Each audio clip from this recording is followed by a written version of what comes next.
Hello everyone, I'm Mr. Night Story, and welcome to tonight's journey toward peaceful sleep. If you're enjoying this content, I would be so grateful if you could take a moment to like this video. I'd also love to hear from you. Please feel free to share in the comments where you're watching from and what time it is there. Your kind support truly helps me continue creating these relaxing experiences for you. Now please make yourself comfortable as we gently begin tonight's journey to restful sleep. The grandfather clock in my living room struck 1:30, its deep chimes echoing through the empty house. I jerked awake from where I'd dozed off at my kitchen table, red pen still clutched in my cramped fingers, a stack of 7th grade history essays scattered before me like fallen leaves. The house groaned around me, old wood settling in the desert wind that had been howling for hours. That's when I heard it. A deliberate scratching at the back door, followed by a low whine that made my skin crawl. The sound was familiar, yet wrong, like a recording played at the wrong speed. My heart hammered against my ribs as I recognized the pattern. 3 scratches, pause, whine, repeat. It was exactly how my dog used to beg to come inside. But Ranger had been missing for 4 days now, lost during the worst sandstorm this part of Arizona had seen in decades. The storm had turned day to night, visibility dropping to mere feet as walls of sand engulfed everything. When it finally passed, Ranger was gone. I'd searched everywhere, called his name until my throat was raw, posted flyers throughout the reservation. Nothing. I stood slowly, my chair scraping against the linoleum floor with a screech that seemed unnaturally loud. The scratching came again, more insistent now, accompanied by that terrible whining. Every instinct screamed at me to stay where I was. My grandmother's warnings echoed in my memory. She'd always told me never to answer unexpected knocks after midnight, especially out here where the desert held too many secrets. The kitchen felt smaller as I approached the back door, shadows seeming to press in from all sides. Through the thin curtain covering the window, I could make out a familiar silhouette. My heart leaped with desperate hope, then plummeted into ice-cold terror. The shape was wrong. The proportions didn't match the dog I'd raised from a puppy. I pulled the curtain back just enough to peer outside. There, illuminated by the weak porch light, stood what looked like Ranger. Same brown and white coat, same distinctive markings, same collar. But his body appeared stretched, elongated in ways that defied anatomy. His legs bent at impossible angles, and when he turned his head toward the window, his eyes reflected the light with an unnatural amber glow that seemed to burn from within. My breath fogged the glass as I stumbled backward. The thing outside tilted its head with jerky mechanical movements, then opened its mouth. Too many teeth gleamed in the porch light, sharp yellowed fangs that belonged in no dog's mouth. The whining grew louder, more desperate, but underneath it I heard something else, a wet, clicking sound like someone struggling to speak with a mouthful of saliva. The door handle rattled violently. Once, twice, then a sustained attack that made the entire frame shake. I grabbed my phone with trembling fingers, nearly dropping it twice before managing to dial 911. The ring seemed to last forever. 911. What's your emergency? Something's outside my house, I whispered, afraid to speak louder. It looks like my dog, but it's not. Please send someone. What's your address, sir? I gave her my location, my voice barely audible over the renewed scratching and that horrible whining. Above me, something began walking across the roof. Slow, deliberate footsteps that creaked the old metal sheeting. Each step sent vibrations through the house, and I realized with growing horror that whatever was up there was far heavier than any dog should be. Officers are en route. Stay inside, and keep your doors locked. The line went dead. I stood frozen in my kitchen, listening to the thing pacing overhead. Dust rained down from the ceiling with each footfall. Then came a new sound, a gentle tapping against the skylight above the sink. When I looked up, a shadow moved against the glass. Something was pressing its face against the window, leaving smears that caught the moonlight. I couldn't stay. Every fiber of my being screamed to get out of that house. Grabbing my keys from the counter, I bolted for the front door, throwing it open and stumbling into the cool desert night. The wind hit me like a slap, carrying the scent of sage and something else, something rotten and sweet that made my stomach lurch. My pickup truck sat in the driveway like salvation. I yanked open the door and threw myself inside, jamming the key into the ignition with shaking hands. The engine turned over on the second try, headlights blazing to life and cutting through the darkness. I threw it in reverse and gunned the engine, gravel spraying as I backed out onto the dirt road. In my rearview mirror, I saw movement on the roof. The creature slid down the slope of metal sheeting with impossible grace, landing silently in the dust where my truck had been parked moments before. It stood upright for a heartbeat, a grotesque parody of my beloved dog, before dropping to all fours and giving chase. The speedometer climbed 30, 40, 50 miles per hour down the winding desert road. Behind me, the thing kept pace effortlessly, its distorted form loping alongside the truck with movements that hurt to watch. Its joints bent wrong, its spine curved in ways that should have crippled it, yet it moved with fluid efficiency through the scrub brush and around the scattered boulders. My hands were welded to the steering wheel, knuckles white with strain. The desert rushed past in the headlights, endless stretches of sand and rock, towering mesas that stood like silent judges against the star-filled sky. This was my home, land I'd known all my life, but tonight it felt alien and hostile. The creature's eyes glowed in my peripheral vision, twin amber points of light that never wavered from their focus on me. When I risked a direct look, I saw its mouth hanging open, long tongue lolling out, but the expression on its face was wrong. Too intelligent, too knowing, as if something else was looking out through those familiar features, studying me with predatory intent. My phone buzzed. Officer Henderson's voice crackled through the speaker. "I'm at the gas station on Route 264. Can you make it there?" "It's following me," I gasped, checking the mirror again. The creature had fallen back slightly but was still there, still running with that horrible fluid grace. "It won't stop. Just keep driving. Don't slow down for anything."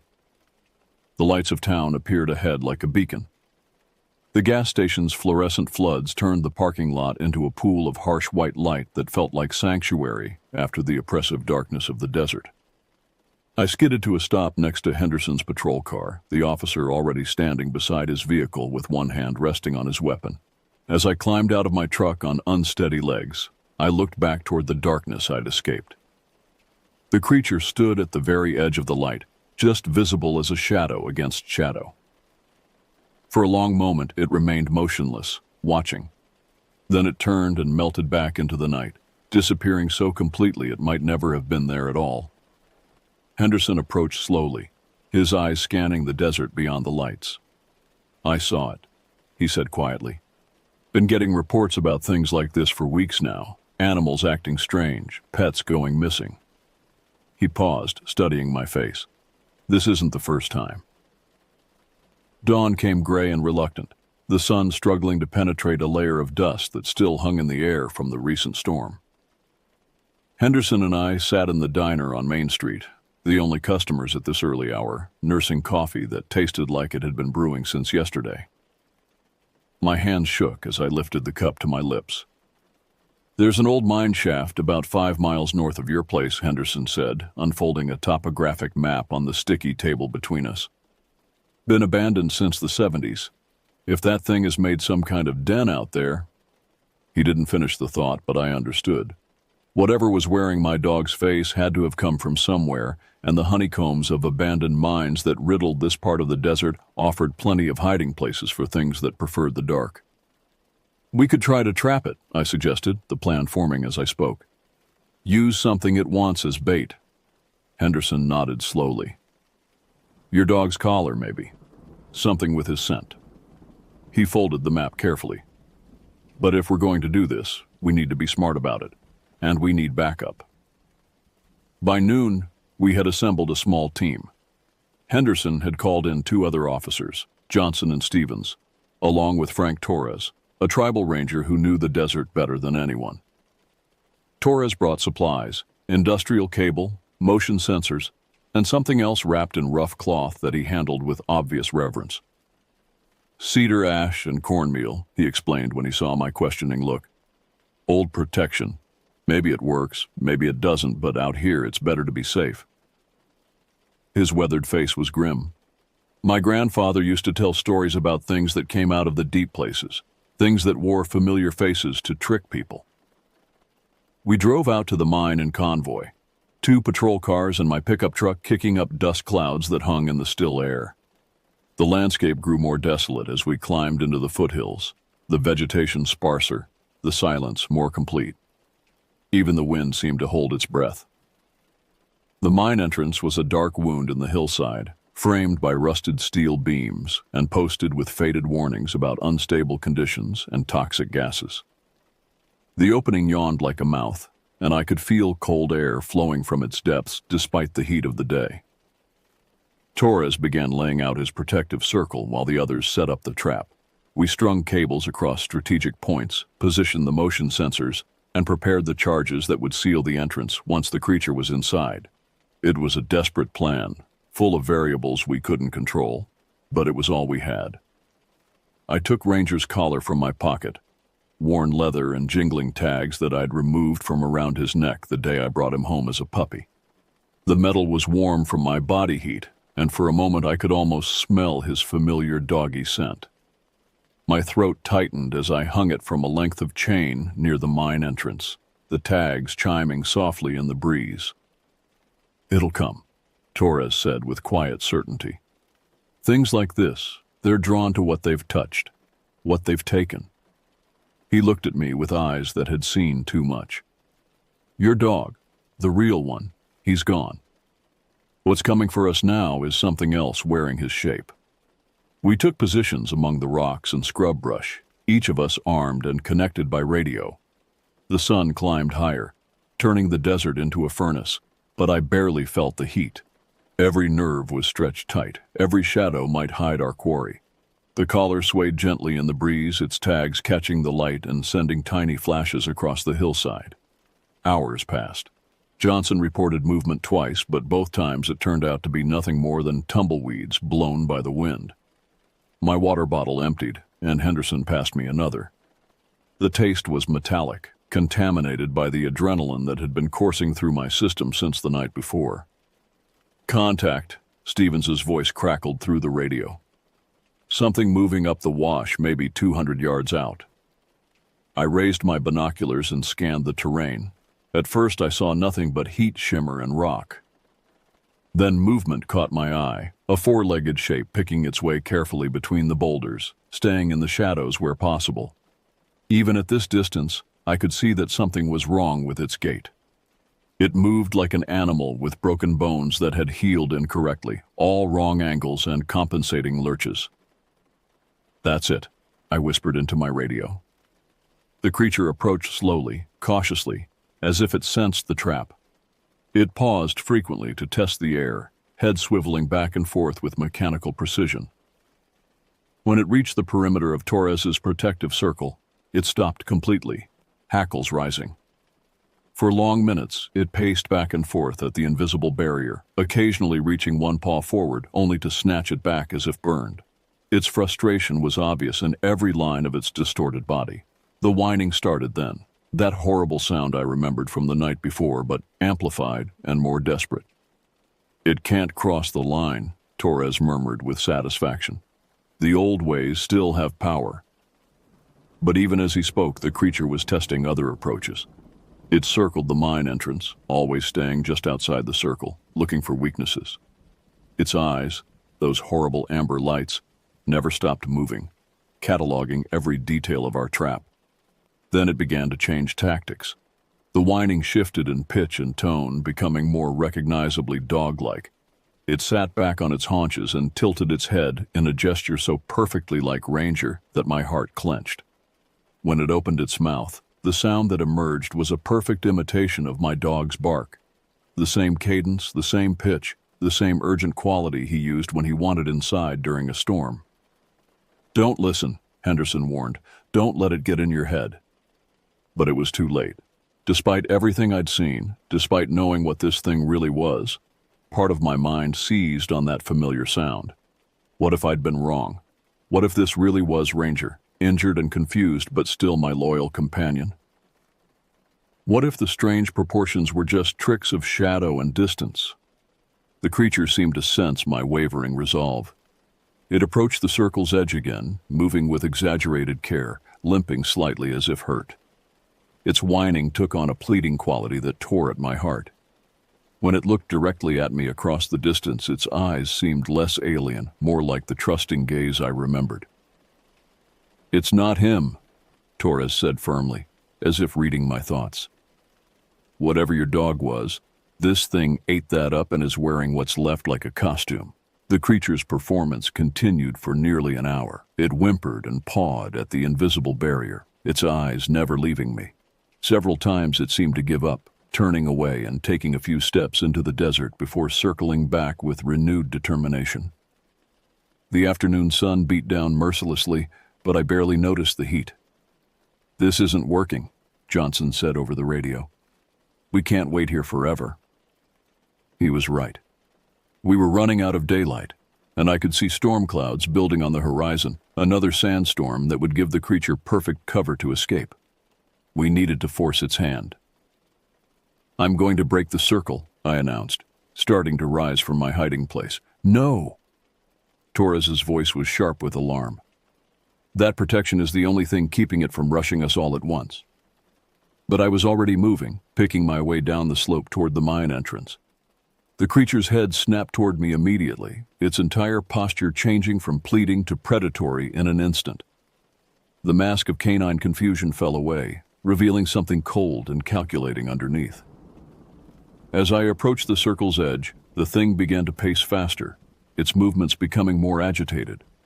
The whining stopped, replaced by a low growling that raised every hair on my arms. When I reached the boundary marked by cedar ash and cornmeal, I hesitated. "Come on, boy," I called softly, using the same tone I'd always used with Ranger. "Come home." The creature's response was immediate and terrifying. It reared up on its hind legs, revealing its true size, nearly 7 feet tall when fully extended. Its forelegs, elongated and wrong, stretched toward me with desperate hunger. The face that had seemed so familiar from a distance was revealed in horrible detail, muzzle stretched too long, jaw unhinged like a snake's, eyes that burned with an intelligence no animal should possess.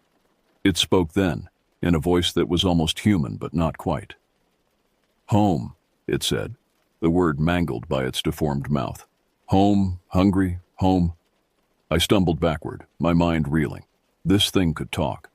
Whatever it was, wherever it had come from, it had absorbed more than just my dog's appearance.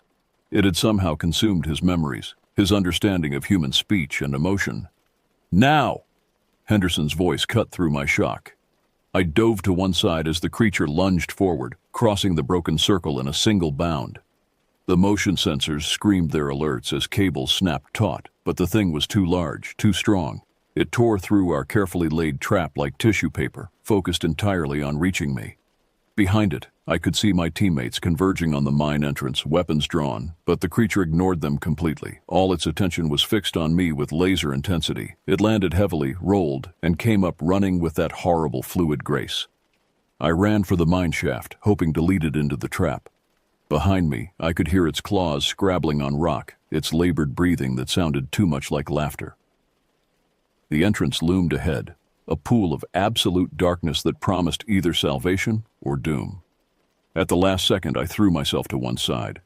The creature, unable to stop its momentum, plunged into the mine shaft with a howl of rage that echoed from the depths. Torres was already at the detonator, his weathered hands steady on the trigger. "Fire in the hole!" he shouted. The explosion shook the entire hillside, sending up a cloud of dust and debris that blocked out the sun. When it cleared, the mine entrance was gone, sealed beneath tons of fallen rock. The silence that followed was so complete it seemed to press against my eardrums. We stood in the settling dust, staring at the pile of rubble that had once been a mine entrance. The silence stretched on, broken only by the distant rumble of approaching thunder. The storm clouds that had been building all afternoon were nearly overhead now, promising another night of wind and sand. "Is it over?" Johnson asked, his voice barely above a whisper. Henderson approached the collapsed entrance, kicking at loose stones with the toe of his boot.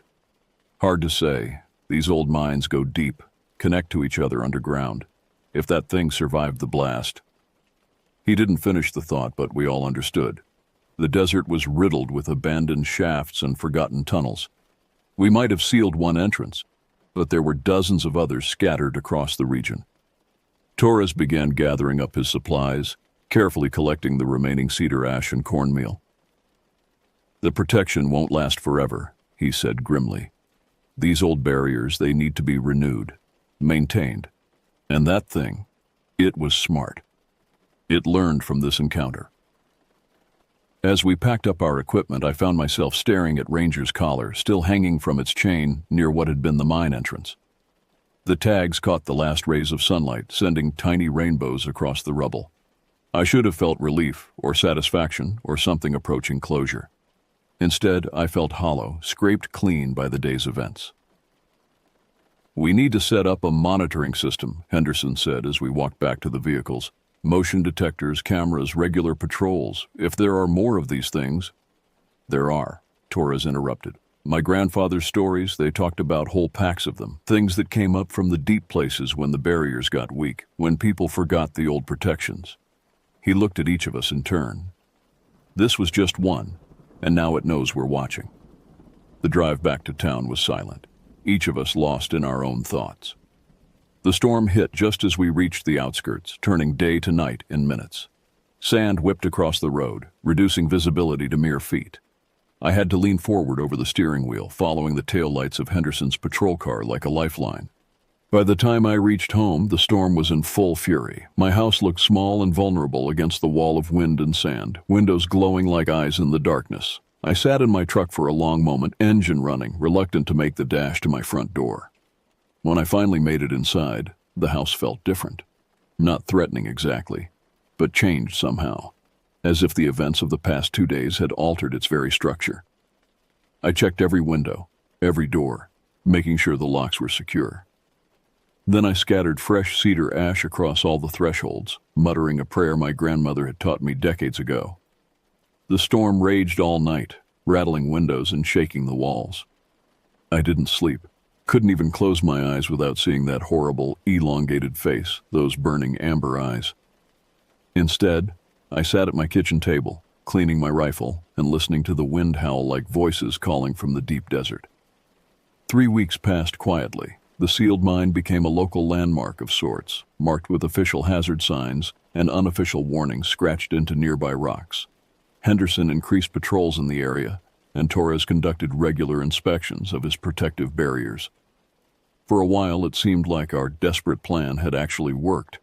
I returned to my normal routine, teaching history to 7th graders, grading papers, trying to pretend that the world made sense again. But the desert had changed for me. What had once felt like home now seemed full of hidden threats, shadows that might conceal watching eyes, sounds that could be something more than wind through sagebrush. My students noticed the change. Where I had once been patient and encouraging, I became sharp-edged and easily startled. When Timothy Rodriguez asked about local Native American legends for his report, I found myself giving him a lecture about the dangers of disturbing things that should be left alone, my voice rising until the entire class was staring at me in silence.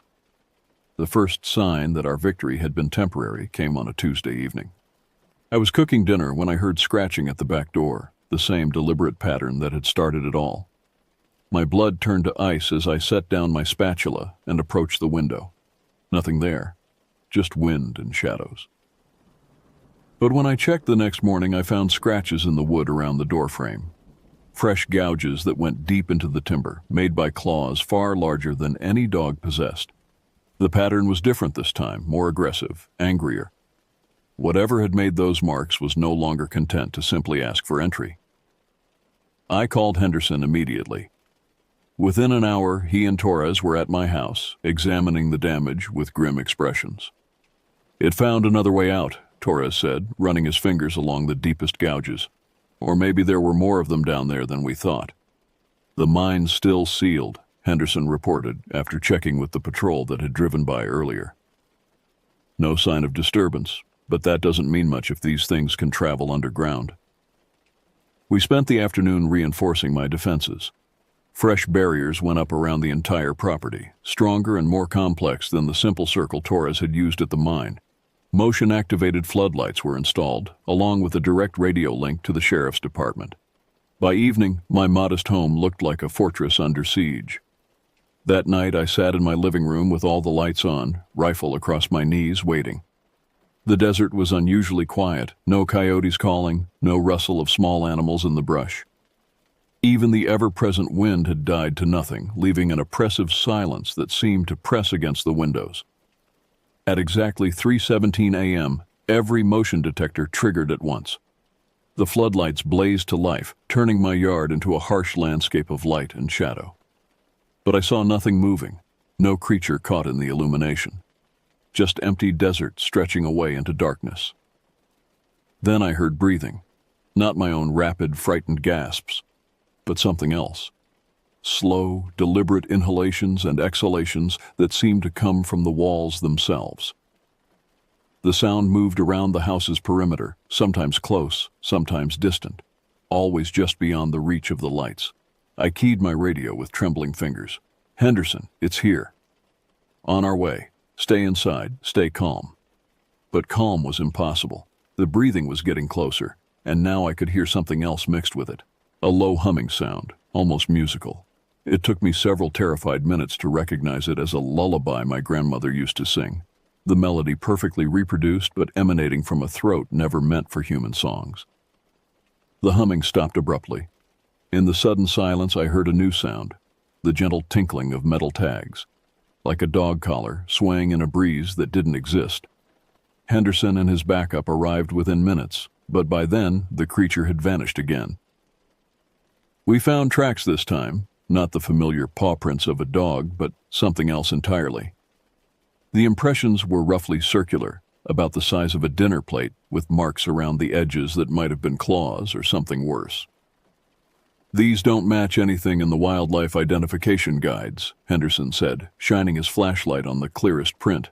"And they're fresh. Can't be more than an hour old."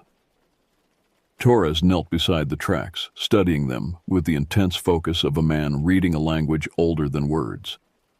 When he finally looked up, his expression was troubled. "It's learning," he said quietly. "Adapting. The first time we saw it, it was still mostly wearing your dog's shape, trying to fool us with familiar forms. Now it's becoming something else, something new." We followed the trail as far as we could, but it disappeared at the edge of a rocky outcrop, where tracking became impossible. The prints led straight toward the foothills, where the sealed mine lay hidden in darkness, but there were too many ways through the broken terrain to guess which path the creature had taken. Over the following days, more reports came in. Livestock found mutilated on ranches 50 miles away, pets disappearing from towns across 3 counties, sightings of strange animals that didn't match any known species. Each incident was slightly different, as if whatever we were dealing with was experimenting, testing new forms and behaviors. I stopped sleeping in my house entirely, taking refuge in a motel in town where the presence of other people provided some comfort. But even there, I felt watched. Shadows seemed to move wrong in my peripheral vision, and I caught myself checking the locks obsessively every few minutes. It was Torres who finally provided an explanation that made sense, even if it offered no comfort. "My grandfather called them the hungry ones," he said during one of our increasingly frequent strategy meetings. He said they came from the deep places when the world was young, before humans learned to protect themselves. They fed on life force, memory, identity, everything that makes a person who they are. He pulled out an old journal, its pages yellow with age and covered in careful handwriting. According to this, they could take the shape of anything they consumed, but they were never perfect copies.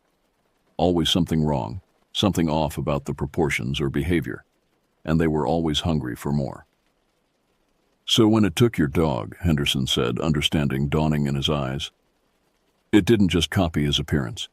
It absorbed his memories, his connection to you. That's why it keeps coming back." I felt sick as the implications hit me. Ranger hadn't just been killed, he'd been consumed, dissolved into something alien and hostile. Everything that had made him unique, his personality and loyalty and love, had been digested and perverted into a tool for hunting. "Is there a way to stop them permanently?" I asked. Torres was quiet for a long moment, reading from his grandfather's journal. The old stories say they can be destroyed, but not easily. They have to be separated from whatever identity they've stolen, forced back into their original form. And then, he trailed off, his finger tracing lines of faded text. And then what? Fire, he said simply. The cleansing kind, hot enough to burn away memory itself. But first you have to trap them when they're vulnerable, when they're between shapes. He looked up at me with eyes full of regret. It means using yourself as bait. Again. The plan we developed was simpler and more dangerous than our first attempt. No elaborate traps or technological solutions, just me, alone in the desert, carrying the one thing the creature wanted more than anything else, my own life, connected as it was to memories of the dog it had consumed.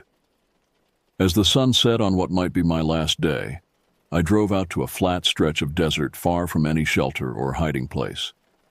Just sand and sagebrush under an endless sky, with nowhere for either predator or prey to hide.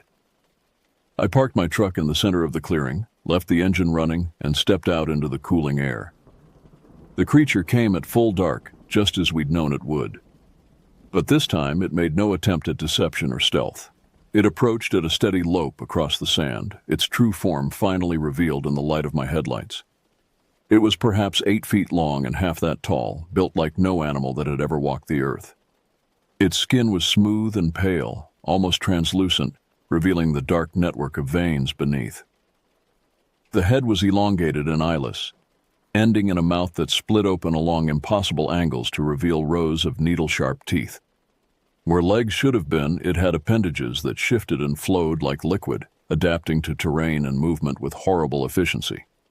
But as it drew closer, I could see it changing. The smooth skin roughened and sprouted fur. The flowing appendages solidified into recognizable legs. The blank head reshaped itself, growing ears and eyes and a familiar snout. By the time it stopped 20 feet away from me, it wore ranger's form again. Not perfect, but close enough to break my heart. Home, it said in that horrible almost voice. Hungry. Home.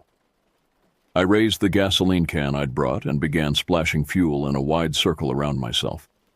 The creature watched with intelligent eyes, understanding the threat but unable to resist the lure of my presence. "You want what I remember about him?" I called out. "All those years of love and loyalty and trust. But those memories don't belong to you." The thing that wore my dog's face tilted its head, a gesture so perfectly ranger-like that tears sprang to my eyes. Then it began to approach, crossing the line of gasoline without hesitation. I struck the match and dropped it. The ring of fire blazed up instantly, trapping us both in a circle of flame. The creature shrieked, not with Ranger's voice now, but with something far older and more alien. Its stolen form began to dissolve, revealing the pale horror beneath as it thrashed against the barriers of fire. In the end, it took less than a minute. The thing that had worn my dog's identity crumbled to ash, taking with it all the stolen memories and perverted love it had consumed. When the flames finally died, nothing remained but a circle of scorched earth and the fading echo of something that might have been a grateful whine. I knelt in the cooling sand and wept for my dog, truly gone now, but finally at peace. Somewhere in the distance, a coyote howled, just a normal desert song, wild and free and exactly as it should be. The stars wheeled overhead, ancient lights in a sky that suddenly felt like home again. I gathered up the ashes and scattered them to the wind, watching them disappear into the vast darkness of the desert night. Some hungers, I had learned, could only be satisfied by complete destruction. But in that destruction, there could also be a kind of peace, for the hunter, for the hunted, and for those who loved them both.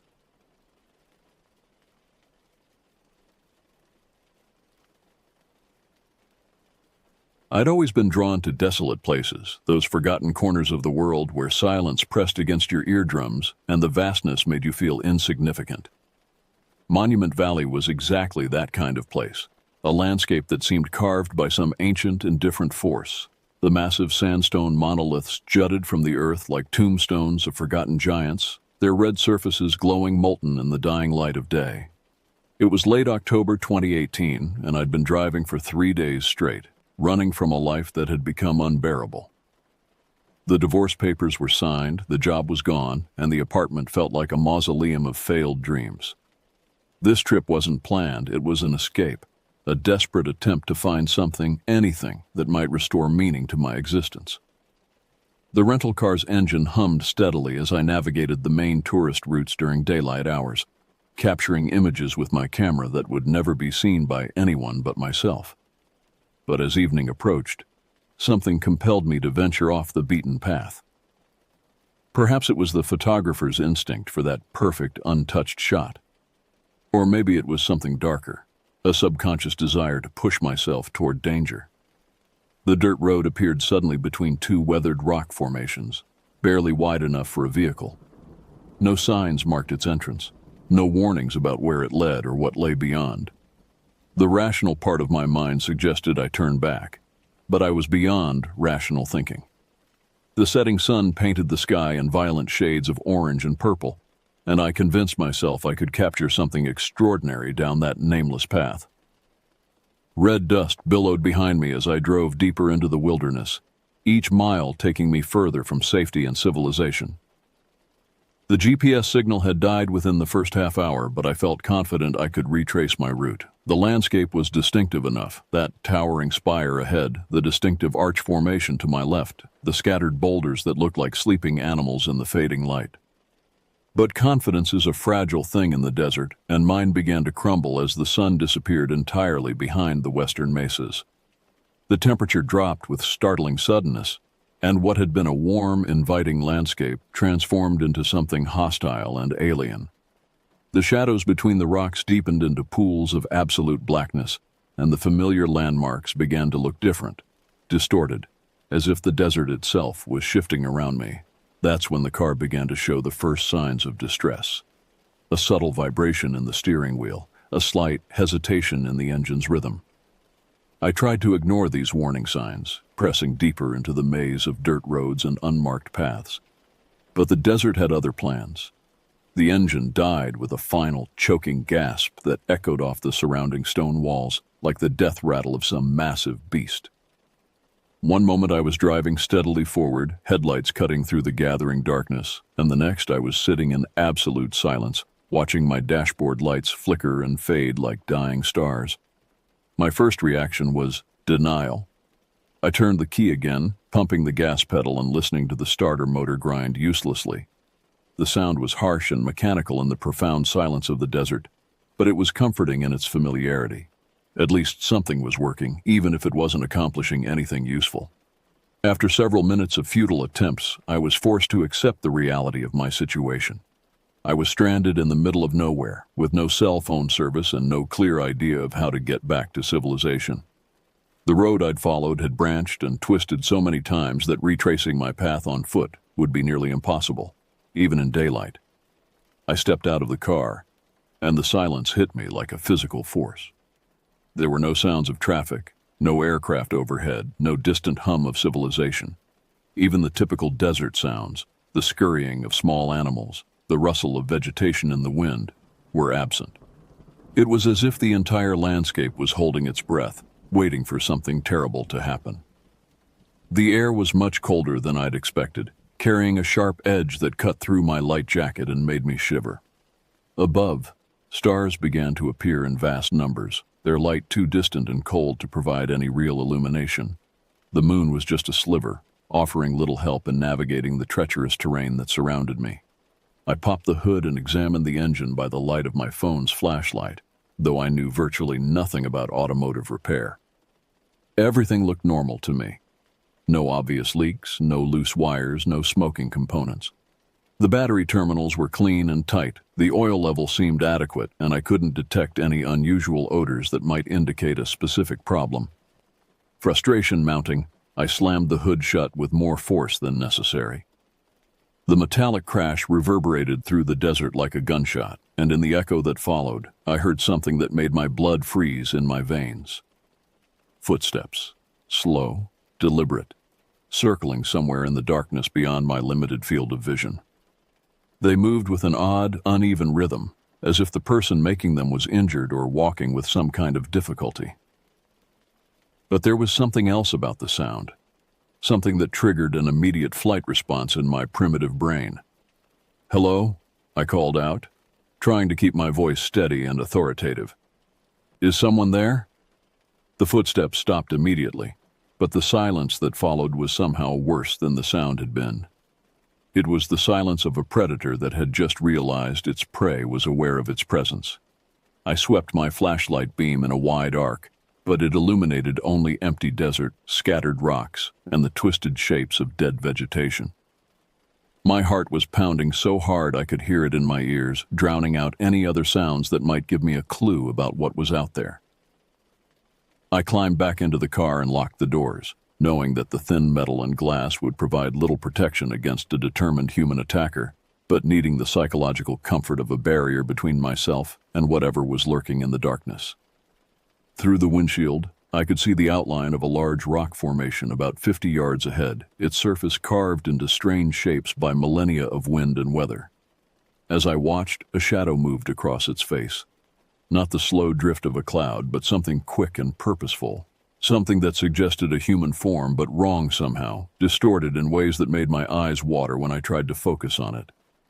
I blinked hard and looked again, but whatever I'd seen was gone. The rock face was blank and motionless, innocent of any movement, but the feeling of being watched remained, an almost physical pressure that seemed to press against my skull from all sides.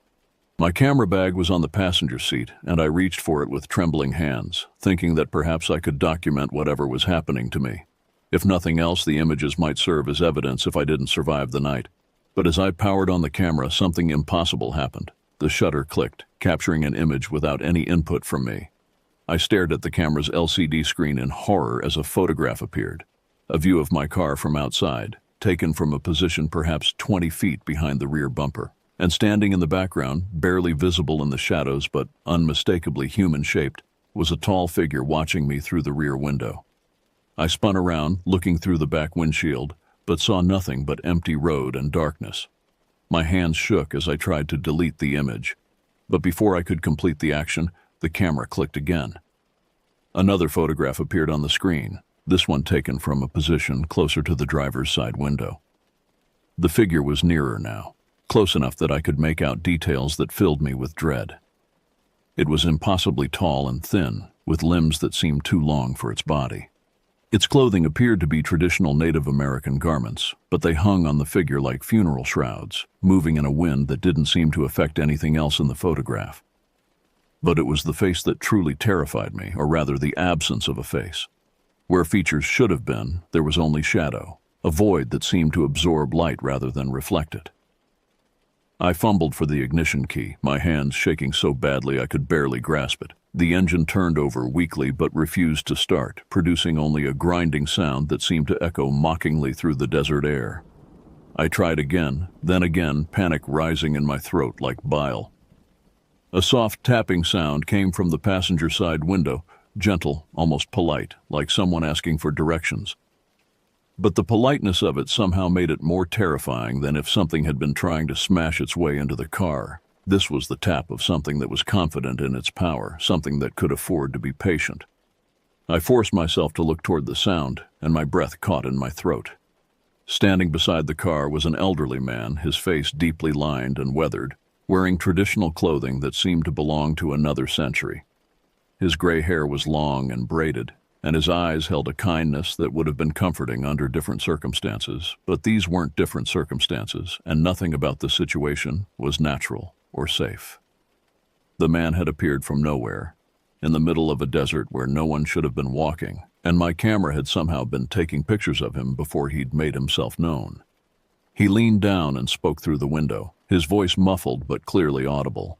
"Are you having car trouble, my friend? This is not a safe place to be stranded at night." Every instinct I possessed screamed at me not to open the window, not to trust this seemingly helpful stranger. But he appeared harmless, even frail, and I was desperately in need of assistance. Perhaps he had a cell phone, or knew of a nearby settlement where I could get help. I cracked the window perhaps an inch, just enough to speak clearly. "My car broke down. I said, trying to keep my voice steady. Do you know how to get back to the main road? The old man smiled, but there was something wrong with his expression. His teeth seemed too sharp, too numerous, filling his mouth in ways that defied anatomy. Oh yes, I know these roads very well, but you shouldn't travel them at night. Dangerous things happen in the darkness out here. As he spoke, I noticed that his reflection in my side mirror looked different from what I was seeing directly. In the mirror, his face was older, more gaunt, with eyes that glowed with an unnatural light. The traditional clothing appeared tattered and stained, as if it had been worn for decades without being cleaned or repaired. There's a safe place nearby, he continued, his voice taking on a hypnotic quality that made my eyelids feel heavy. A place where you can wait until morning. Just follow me. He pointed into the darkness away from the road, toward a landscape of broken rocks and deep shadows where no sane person would venture on foot. But as he pointed, I saw lights in the distance, warm, welcoming lights that suggested buildings and people and safety. The lights flickered like candles in the wind, creating an inviting glow that seemed to promise warmth and shelter from the cold desert night. But something about them felt wrong, like a mirage that would disappear the moment I tried to approach. The old man waited patiently beside my window, his smile never wavering, his strange eyes fixed on mine with an intensity that made my skin crawl. You don't understand, I said, my voice barely above a whisper. I can't leave my car. Someone might come along and help. His smile widened, showing even more of those impossibly sharp teeth. No one comes down this road after dark, he replied. No one except those who are lost, like yourself. And the lost, they don't always find their way back. As he spoke, I became aware of other sounds in the darkness, low growls and snuffling noises, like a pack of large dogs circling just beyond the range of my headlights. But there was something human about the sounds, too, as if people were making animal noises, or animals were trying to speak like people. The old man noticed my distraction and chuckled softly. They're hungry, he said matter-of-factly. It's been a long time since someone came this way. A long time since we've had company. That was when I knew with absolute certainty that I was in the presence of something evil.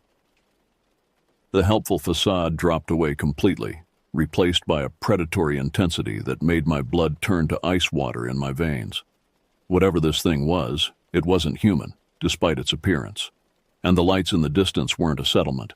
They were a trap, designed to lure desperate travelers away from the relative safety of the road. I rolled up the window as quickly as I could, but the old man made no move to stop me. Instead, he began to change. His body elongated impossibly, his limbs stretching like rubber, his face distorting into something that belonged in a nightmare. His clothes fell away like old rags, revealing gray, mottled skin covered in what looked like crude tattoos or ritual scars. The thing that had pretended to be a helpful stranger began to move around the car with fluid, inhuman grace. It pressed its transformed face against each window in turn, leaving streaks of condensation that looked disturbingly like saliva. Its breathing was audible through the glass, rapid, eager like a dog that had caught the scent of fresh meat. I tried the ignition again, and to my amazement, the engine coughed to life. The dashboard lights flickered on, and the radio burst into static so loud it made my ears ring. I threw the car into drive and pressed the accelerator to the floor, spraying gravel and dust as I fled down the dark road. But the creature wasn't finished with me.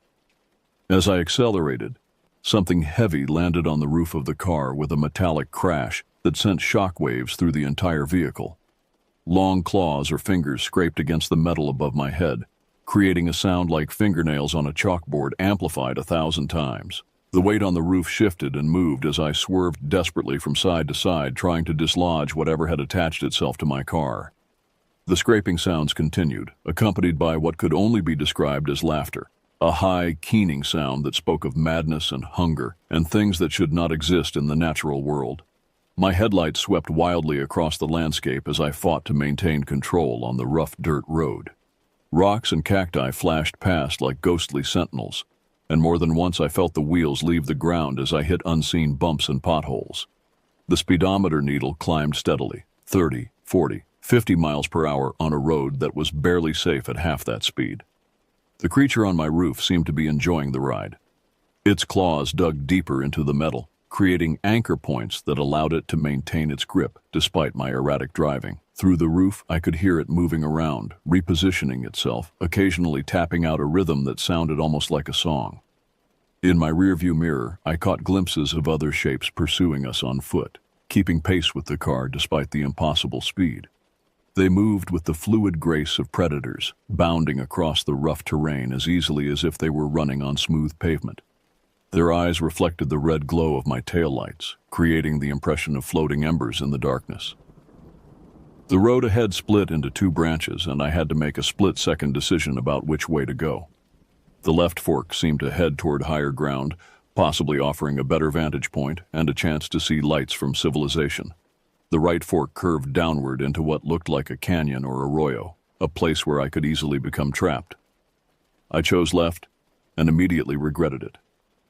The road became even rougher, barely more than a game trail carved into the rocky hillside. My car scraped against protruding stones, and I heard the sickening sound of metal being torn away from the undercarriage. The engine began to labor as the grade increased, and I realized with growing horror that I was climbing toward a dead end. Behind me, the pursuing shapes had multiplied. What had begun as perhaps 3 or 4 individual creatures had become a pack of dozens, all moving with the same inhuman speed and coordination. They made sounds as they ran, howls and yips and calls that echoed off the canyon walls like the voices of the damned. The creature on my roof seemed to sense my growing desperation. It shifted its weight forward and began scratching at the windshield, its claws leaving long gouges in the safety glass.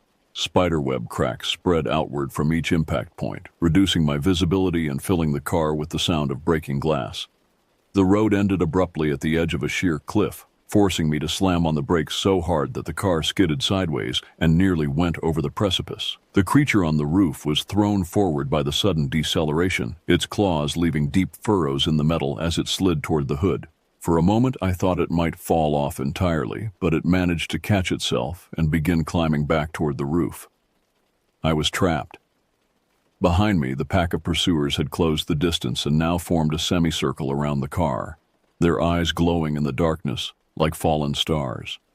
They moved restlessly back and forth, never quite approaching close enough for me to see them clearly, but near enough that I could hear their breathing and smell the sick, sweet odor of decay that surrounded them. The creature on my roof repositioned itself directly above the driver's seat and began pounding on the thin metal with both fists.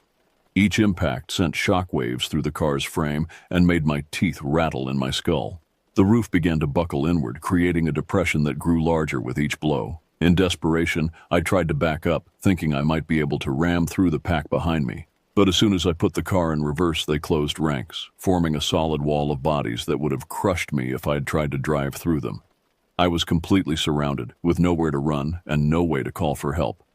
The windshield finally gave way with a crystalline crash that showered me with pieces of safety glass. The creature's arm thrust through the opening, its impossibly long fingers groping for my face and neck. I leaned back as far as I could, but the car's interior was too small to offer much protection from those reaching claws. That's when I heard the sound of an approaching engine. At first I thought it was my imagination, a product of terror and desperation. But the sound grew louder and more distinct, the rumble of a heavy truck climbing the rough road I'd just traveled. Headlights appeared in my rearview mirror, growing brighter as they approached. The creatures surrounding my car froze at the sound, their glowing eyes turning toward the approaching vehicle.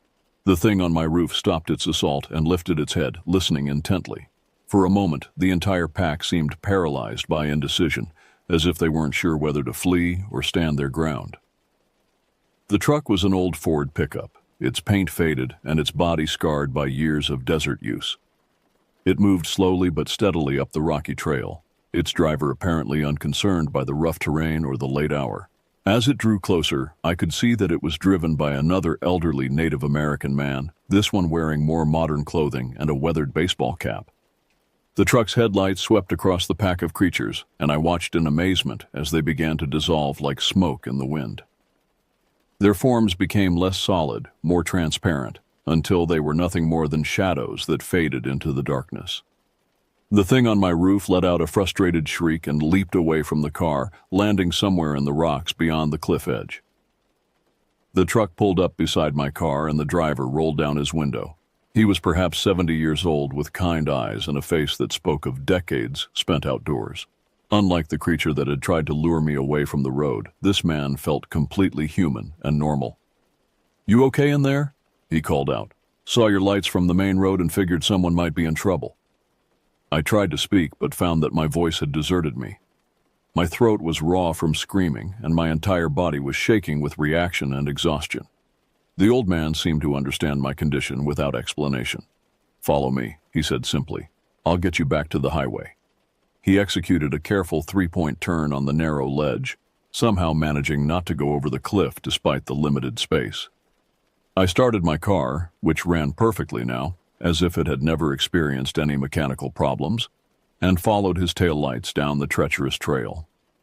The descent seemed to take hours, though my watch claimed it was only 30 minutes. We passed landmarks I didn't remember seeing on the way up, as if we were taking a different route entirely. But eventually, we reached the paved surface of Highway 163, and I felt civilization close around me like a warm blanket.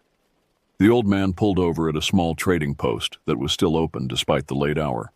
A neon sign advertised coffee, gas, and traditional crafts, promising the mundane comforts of the modern world. He got out of his truck and walked over to my window, which I rolled down without hesitation. "You were lucky," he said, without preamble. "Most people who go up that road after dark don't come back down." "What were those things?" I asked, finally finding my voice. He was quiet for a long moment, his eyes scanning the desert darkness behind us. "Old spirits," he said eventually. "Angry ones. They've been in these canyons for a long time, since before my grandfather's grandfather. They don't like visitors." He handed me a small bundle of sage tied with red thread.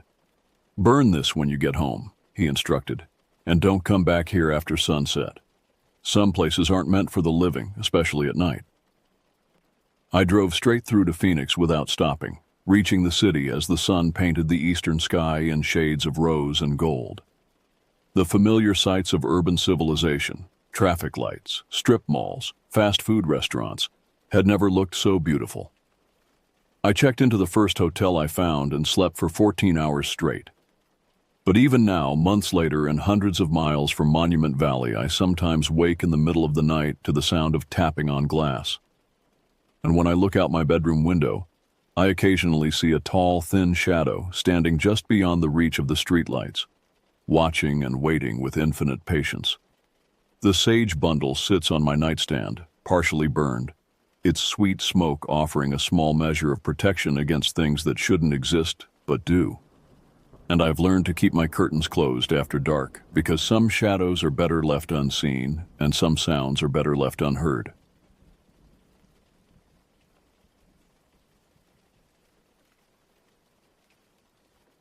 The gravel road crunched under our boots as Jake and I made our way deeper into the misty forest. Rays of morning sunlight filtered through the dense evergreen canopy overhead. The air felt thick and heavy with moisture. "Did the sheriff say where exactly those hikers went missing?" Jake asked, adjusting his ranger hat. "Somewhere along the Whispering Pines Trail near Spirit Lake," I replied. "Same area as the other disappearances over the past few months." I had been stationed as a ranger in national parks and forests across the country over the years, from the lush, temperate rainforests of Olympic National Park in Washington to the rugged shores of Lake Superior in Michigan's Upper Peninsula, to the rolling Appalachian Mountains of western North Carolina. But in all my time, I had never experienced anything like the disturbing incidents that plagued this remote wilderness. It started with odd reports from hikers and campers. Glimpses of shadowy figures darting between the trees, strange noises echoing through the night, belongings that went missing from tents. We chalked it up to black bears or transients at first, but then people began to disappear without a trace. Seasoned outdoorsmen and women who knew these woods like the back of their hand vanished, as if the forest itself had swallowed them whole, leaving no signs of a struggle. Just empty campsites and abandoned gear. Jake and I continued hiking in silence for a while, immersed in our own thoughts. We had grown accustomed to the tranquil solitude of the backcountry, but today the stillness felt different, ominous, like an invisible, malevolent presence watching us from the shadows. As we rounded a bend in the trail, I suddenly spotted an old Native American man sitting on a fallen log, as if waiting for us. Long silver hair framed his weathered face. He wore a fringed buckskin jacket and held a wooden walking stick across his lap. Jake shot me a quizzical look and shrugged. We approached the man cautiously. "Morning," I called out. "Are you all right, sir? What brings you way out here?" The old man lifted his head slowly and fixed me with a penetrating stare. When he finally spoke, his voice was deep and hollow, like wind through bare branches. "Leave this place. Now. While you still can." He stood up stiffly, using his staff for support. The Wendigo walks again, and it hungers. A chill rippled down my spine at his words. I had heard the old Algonquin legend before, a mythical man-eating creature, the embodiment of insatiable greed and gluttony, able to possess humans and turn them into cannibalistic monsters. But that's all it was. A legend. A scary campfire story, right? The old man must have seen the skepticism on my face. He shook his head sadly. "You rangers, you think you know these woods? But there are ancient, evil things here that should never be disturbed." He turned to leave, calling over his shoulder. "When you walk the forest, beware those who walk like you, but are not you." With that, he disappeared into the trees, leaving Jake and I standing on the trail in stunned silence. Jake shattered the eerie quiet. "What the hell was that about?" I shook my head, still rattled by the old man's ominous warning. "No idea. Probably just some local trying to scare us off." I wanted to believe my own words, to dismiss the encounter as nothing more than the ramblings of a superstitious elder, but an uneasy knot had settled into my gut. We continued our patrol along the meandering trail, eyes and ears alert for any signs of the missing hikers. The forest seemed to close in around us, the towering firs and spruces pressing closer with each step. Shafts of sunlight grew scarcer as the canopy thickened overhead. Every snapping twig or rustle of leaves made me flinch. I found myself scanning the shadows between the trees, half expecting some nightmarish creature to come lunging out at any moment, the Wendigo, an insatiable famine spirit. The more it ate, the more ravenous it grew. I gave myself a mental shake, trying to dislodge the macabre folktale from my mind. I was a seasoned ranger, not some gullible tourist. There had to be a rational explanation for the strange occurrences and disappearances. Wild animals, sinkholes, disoriented hikers wandering off trail. As we hiked, I asked Jake to tell me more about his experiences in other parks, hoping to keep the mood light. He had some great stories from his seasons at the Apostle Islands in Wisconsin and Keystone State Park in Pennsylvania. I shared a few of my own misadventures, like the time I had to rescue a terrified family from their cabin after a black bear invited itself over for midnight snacks in Oregon's Crater Lake. I was just in the middle of recounting the incident when a blood-curdling scream pierced the air.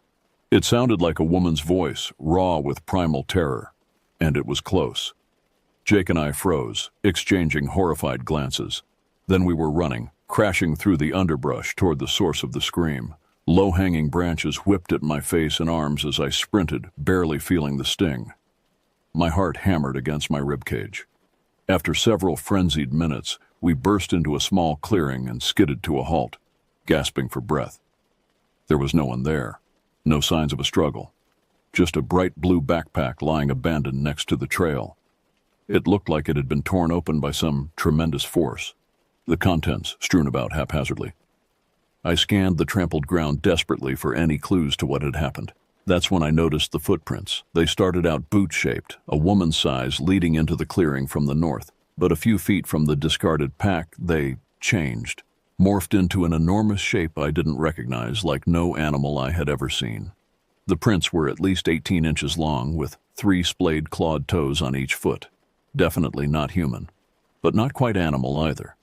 And they lead away from the clearing, back into the woods, in the same direction we had just come from. A wave of ice crashed over me as I stared at the incomprehensible tracks. The old man's haunting words echoed through my mind. When you walk the forest, beware those who walk like you, but are not you. What had we just stumbled onto? What nightmare was lurking in this wilderness, preying on unsuspecting hikers? I forced down the rising panic, trying to think logically. We had to get back to the ranger station and report this, gather a search party. But as I turned to head back up the trail with Jake, I couldn't shake the skin-crawling sensation that we were no longer alone in these woods, that some ravenous, malevolent presence had caught our scent and was silently stalking us through the shadows, waiting for the right moment to pounce. The Wendigo walks again, and it hungers. By the time Jake and I made it back to the ranger station, dusk was falling. Towering evergreens cast long, distorted shadows across the forest floor. The normal daytime sounds of birdsong and insect chirps had faded, replaced by an oppressive, watchful silence. Every rustle of leaves or creak of branches made me whirl around, half expecting to see some nightmare creature lunging from the underbrush. We staggered into the station, chests heaving and slick with sweat despite the deepening chill in the air. Liza, the other ranger on duty, took one look at our ashen faces and demanded to know what happened. In halting, clipped sentences, I filled her in on the terrifying scream, the abandoned backpack, the enormous inhuman footprints leading into the woods. I expected her to look at me like I had lost my mind, to insist there had to be a rational explanation. Black bear, cougar maybe. But to my surprise, Liza simply closed her eyes and bowed her head, as if the news was grave but not shocking. When she finally met my gaze again, her expression was grim. "It's happening again," she murmured. "Just like when I was a kid." Liza told us how she had grown up on the reservation bordering the national forest, how the tribal elders used to warn them about going too deep into the woods alone, about the hungry thing that lived in the shadows and mist, the Wendigo. According to the stories, the Wendigo was once human, a man driven to madness and murder, forced to consume the flesh of his companions to survive a long, brutal winter. In doing so, he transformed into a vengeful spirit. The more he ate, the larger and more powerful he grew, but also more insatiable. Always ravenous, roaming the forest in search of new victims. Liza said every few decades there would be a rash of disappearances in the area.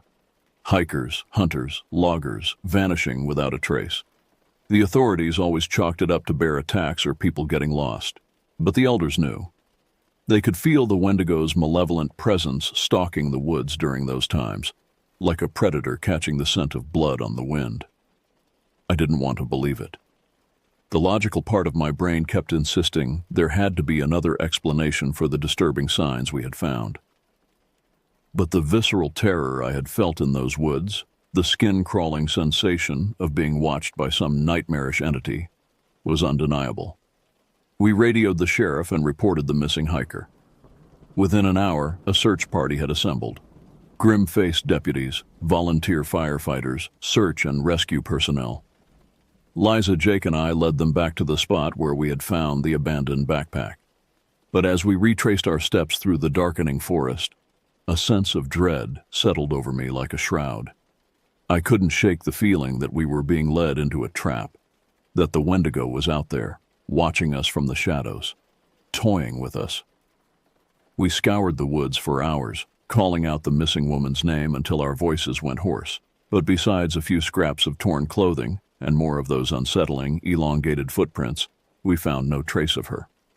Well past midnight, the sheriff finally called off the search until daybreak. Exhausted and dispirited, we made our way back to the ranger station. But I knew I wouldn't be getting any sleep that night. How could I, knowing that a ravenous monster was prowling the darkness just beyond the tree line?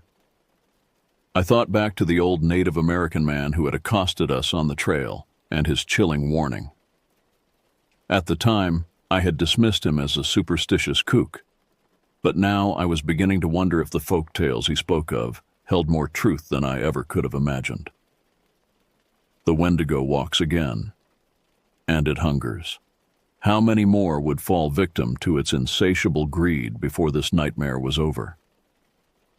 The next morning dawned cold and gray, mist curling through the trees like spectral fingers. I felt like I had aged a decade over the last 24 hours, my body leaden with exhaustion and my nerves scraped raw. Jake, Liza, and I gathered back at the ranger station, steeling ourselves for another brutal day of searching. The mood was somber, a sense of grim resignation hanging over us. We all knew that with each passing hour, the chances of finding the missing hiker alive grew slimmer. I pulled up a map of the national forest on the computer, trying to plot out our strategy. But as I studied the screen, a chilling realization crept over me. All the disappearances had occurred within a rough 5-mile radius. And at the epicenter of that circle was an abandoned mine shaft dating back to the early 1900s. An icy finger traced down my spine as I remembered another detail from the Wendigo legends Liza had shared. The creatures were said to lair underground, in caves or mine shafts, hibernating for years or even decades between feeding frenzies, emerging to hunt only when their hunger grew too monstrous to ignore. I grabbed a red marker and circled the mine on the map, feeling like I was marking the lair of the Minotaur in some nightmarish labyrinth. "We need to search here today," I said grimly, tapping the map. "If there's any chance the missing hikers are still alive, this is where we'll find them." Jake blanched at my words, but nodded in agreement. Liza just stared at the spot with haunted eyes, memories of childhood tales of terror playing across her face. We gathered our gear in tense silence. In addition to the standard survival equipment, I slipped a flare gun and serrated hunting knife into my pack. Ranger rules were clear on avoiding weapons, but something told me we were going to need more than radio and first aid training before this was over. The hike to the abandoned mine felt like a death march.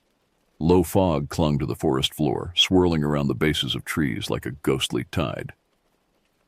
Sound seemed muffled and distorted, even our footfalls oddly flat. Several times I whipped my head around, certain I had glimpsed a tall, emaciated figure lurking in the mist behind us. But there was never anything there. We found the mine entrance half hidden behind a dense tangle of underbrush and vines, as if the forest itself was trying to seal it off. Rotten timbers framed the dark opening, a few rusted pieces of machinery lying discarded nearby, slowly being reclaimed by moss and roots. The air felt different near the mine, colder, hungrier, if that was even possible. As if some malevolent force was tucked inside, luring us closer with its patient, predatory need. I exchanged a wordless glance with Jake and Liza. We all felt it. The skin-crawling sensation of being watched by some nightmarish entity. The almost subliminal tug, the crawling compulsion to step into the darkness and surrender ourselves to the ravenous presence within. I shook my head violently, trying to shatter the hypnotic pull. Every instinct screamed at me to run, to get as far away from this vile place as possible. But if there was even a chance that the hikers were still alive, trapped in the Wendigo's lair, we had to go on. Forcing down my churning nausea, I unclipped my flashlight and shone the beam into the mine's gaping maw. The darkness swallowed the light after a few feet. My last thought before stepping across the threshold was that the old Native American man had been right. We rangers thought we knew these woods. But there were ancient, hungry things here that should never be disturbed. The Wendigo walks again. And we were entering its den. The air inside the mine was frigid and heavy with the musty stench of decay. It felt like stepping into a meat locker that had been sealed for a century. Our flashlight beams danced over crumbling rock walls, rotted support timbers, rusted chains and cables snaking across the floor like skeletal serpents. But worse than the cold, worse than the smell, was the skin-crawling sensation of being watched by malevolent eyes, of a predatory presence savoring our every move, guiding us deeper into its trap on a leash of our own compassion. We moved slowly, sweeping the light over every crevice and shadow, looking for any signs of the missing hikers or the Wendigo. I wasn't sure which I feared more. The tunnel narrowed as we pushed deeper, the walls pressing in until we had to hunch our shoulders and walk single file. Our breathing sounded too loud, the scuff of boots against gravel thunderous. I found myself straining to hear over the pulse pounding in my ears, alert for any alien sound in the darkness. A scrape of claw on stone. A hungry, rattling inhale. After a few hundred feet, the shaft opened into a larger chamber, the ceiling soaring high overhead. Our lights couldn't reach the top, hinting at a vast, impenetrable darkness pressing down. "Look!" Jake swept his beam over the far wall, voice tight with horror. A ragged oval gaped in the rock, twice as tall as a man, edges crusted with something dark and flaky. Scrambling closer, I caught the metallic tang of old blood. It was a nest, or the entrance to one. Jagged ribs arched off from the main tunnel, into branching arteries of darkness. Steeling myself, I leaned in and shone my light into the aperture.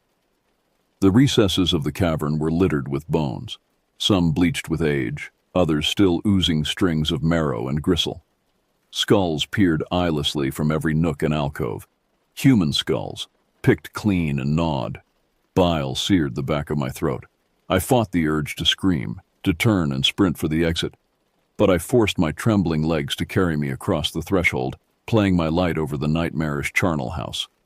Looking for any scrap of bright cloth or synthetic material that could belong to the eye, forced myself to scan the Wendigo's lair methodically, playing my flashlight beam over the bone-strewn floor and blood-encrusted walls, trying not to think about the mind-shattering horror of what had happened here, of the fates of the poor hikers whose remains now decorated this nightmarish charnel house. "There!" Liza's voice cracked on the word. She was pointing a shaking finger toward a recess on the far side of the cavern. I swung my light over, dread and hope warring in my chest. Tucked into the alcove was the bright blue of a backpack, the same one we had found abandoned in the clearing yesterday, and huddled behind it, just visible in the gloom, was a human form, still and crumpled, limbs splayed at wrong angles. I scrambled over, slipping on the layer of bones and ichor coating the floor. I braced myself for the worst as I knelt beside the unmoving hiker, a young woman, her skin waxy and mottled in the flashlight's glare. Drying blood matted her hair and clothes, but then I saw her chest rise with a shallow, rattling breath. She was alive. Barely. "It's okay. We're here to help," I soothed, taking one limp hand to check for a pulse. It was thready and faint. The woman's eyelids fluttered and she let out a low moan. Her gaze was glassy and unfocused, like she wasn't fully registering our presence. "What happened?" Jake asked gently, kneeling beside me. "Who did this to you?" Hunger," the hiker breathed. Her voice was a dry rasp. Liza passed me a water bottle and I held it to the woman's cracked lips. She took a sip and coughed weakly. "The hunger found me, in the woods." Each word seemed to take tremendous effort. So ravenous, insatiable, couldn't escape. A chill rippled through me at her broken recollection. So the Wendigo had been stalking her, toying with her, striking with that hypnotic hunger when she was isolated and vulnerable. But some small rational part of my brain was still struggling to make sense of the impossible scene surrounding us, to fit the existence of such a horrific creature into my worldview. "What exactly attacked you?" I asked, hating myself for pressing her but needing to know. "A man? An animal? Can you describe it?" The hiker's eyes widened, her breath coming faster. Not man, not animal, something in between, gaunt, emaciated, but strong, so strong. She shuddered, fresh tears cutting trails through the grime on her face. Teeth like knives, claws, sunken eyes that pull you in, drags you into its hunger, into its need. Revulsion shuddered through me at the broken description, at the impossible truth I could no longer deny. The Wendigo was real. This woman had seen it, been preyed upon by it. And our worst fears had come to pass. We were now trapped in its lair, its hunting ground. I exchanged a horrified look with Jake and Liza, saw my own building terror reflected back at me. The hiker's words had shattered any last illusions of safety, of control.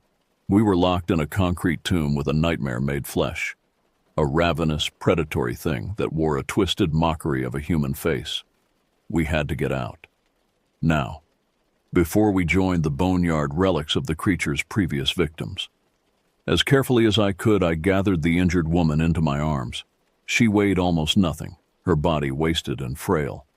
Jake and Liza took up defensive positions on either side, flashlights probing the darkness. Step by painstaking step, we began to creep back toward the tunnel entrance. Every drip of water from the ceiling, every crunch of bone shards underfoot made me flinch. My heart hammered against my ribs hard enough to hurt, because I knew it was only a matter of time before the Wendigo caught our scent again, before that insatiable famine spirit closed in to reclaim its prey, and this time it would have 4 walking meals instead of 1. The journey back through the mine shaft was a bleak eternity of sickening anticipation, stretched thinner than spider silk. Darkness pressed down with a suffocating weight, the narrow beam of my flashlight feeble comfort. Ragged breaths and pounding hearts thundered in the confined space, but it was the waiting, the watching, that truly tormented. My nerve endings seared and jangled, braced for a glimpse of gaunt, grasping limbs, of feral, luminous eyes and jutting, knife-like teeth leering out of the black. How long could a hunger that immense, that insatiable, resist the promise of meat stumbling obliviously through its larder? Jake and Liza flanked me like an honor guard as I carried the semi-lucid hiker. Anytime she drifted into consciousness, it was never for long. A second's clutch of flailing limbs, a panicked cry soon tapering into wounded animal whimpers. I didn't blame her. Part of me wanted to gibber in shriek denial of the gibbering violation of natural law we'd discovered. To claw out my eyes so I'd never have to see those stripped bones and blood-stained stones again. But I crushed those hysterical impulses with the weight of duty, of training, of the callous discipline that had carried me through other inhuman wilds, if never this depraved. If we gave in to the fear, let it shatter our minds, then the Wendigo had already won. 1 foot, then the next, then the next. Footing unsure on the sloping, graveled floor, ignore protesting muscles, the chafing weapon harness, ignore the rivulets of frigid sweat and the crawling nape hairs shrieking danger. Just keep moving. Almost there, Jake said in a hoarse undertone, raw with false confidence. Entrance should be just after this bend. I heard the yearning behind the words, the desperate, disbelieving hope that we'd somehow sneak past the evil crouching in this forsaken tunnel, escape its fetid tomb without a second encounter. But as we rounded the final curve, that wan prayer dissolved like mist beneath a blowtorch, because crouched in the very center of the shaft, between us and the promised salvation of open sky, was the Wendigo.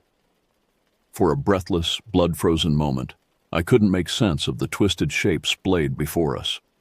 All wrong angles and emaciated limbs, more skeleton than flesh. Then the creature shifted, and light glinted across its form, outlining it in obscene clarity. Skin the gray-green of spoiled meat stretched drum-tight across jutting ribs and knobs of spine. Arms and legs like gnarled tree roots tipped with scythe-like claws. A head that was little more than a grinning skull mask haloed by wispy, graying hair. But worst of all were its eyes. Bulging from sunken sockets, they held a feral, insatiable gleam. The ravenous, single-minded focus of a rabid wolf scenting a haunch of meat. I saw our reflections shining in those hideous orbs. 4 terror-struck human faces superimposed over the descending tunnel. Over the creature's previous victims, now nothing more than cracked bones and gristle. Stay back!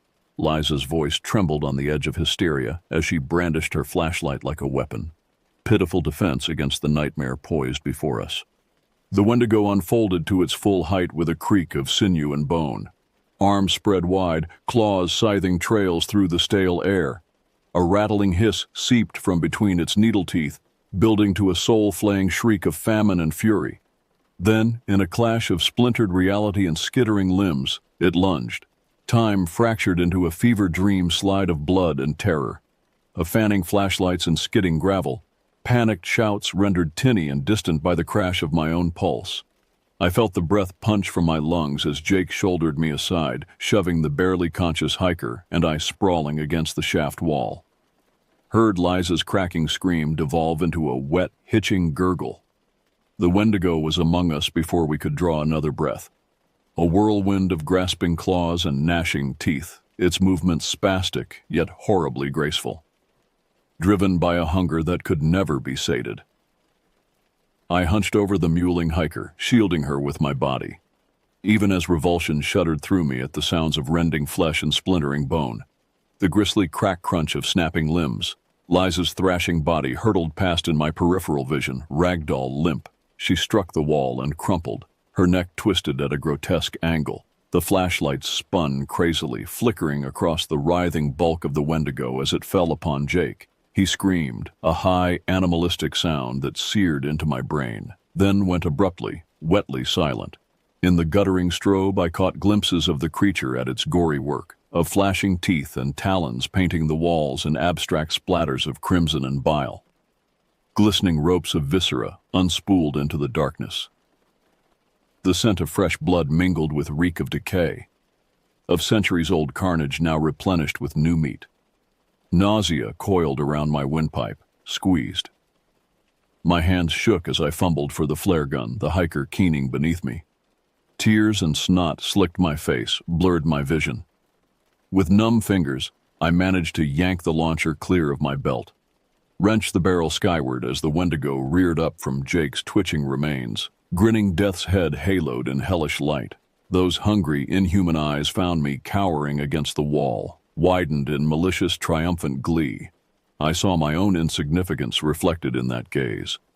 The futility of thinking I could challenge a timeless evil that had stalked these woods for generations. An insatiable presence too vicious, too primal to be stopped by mortal hands.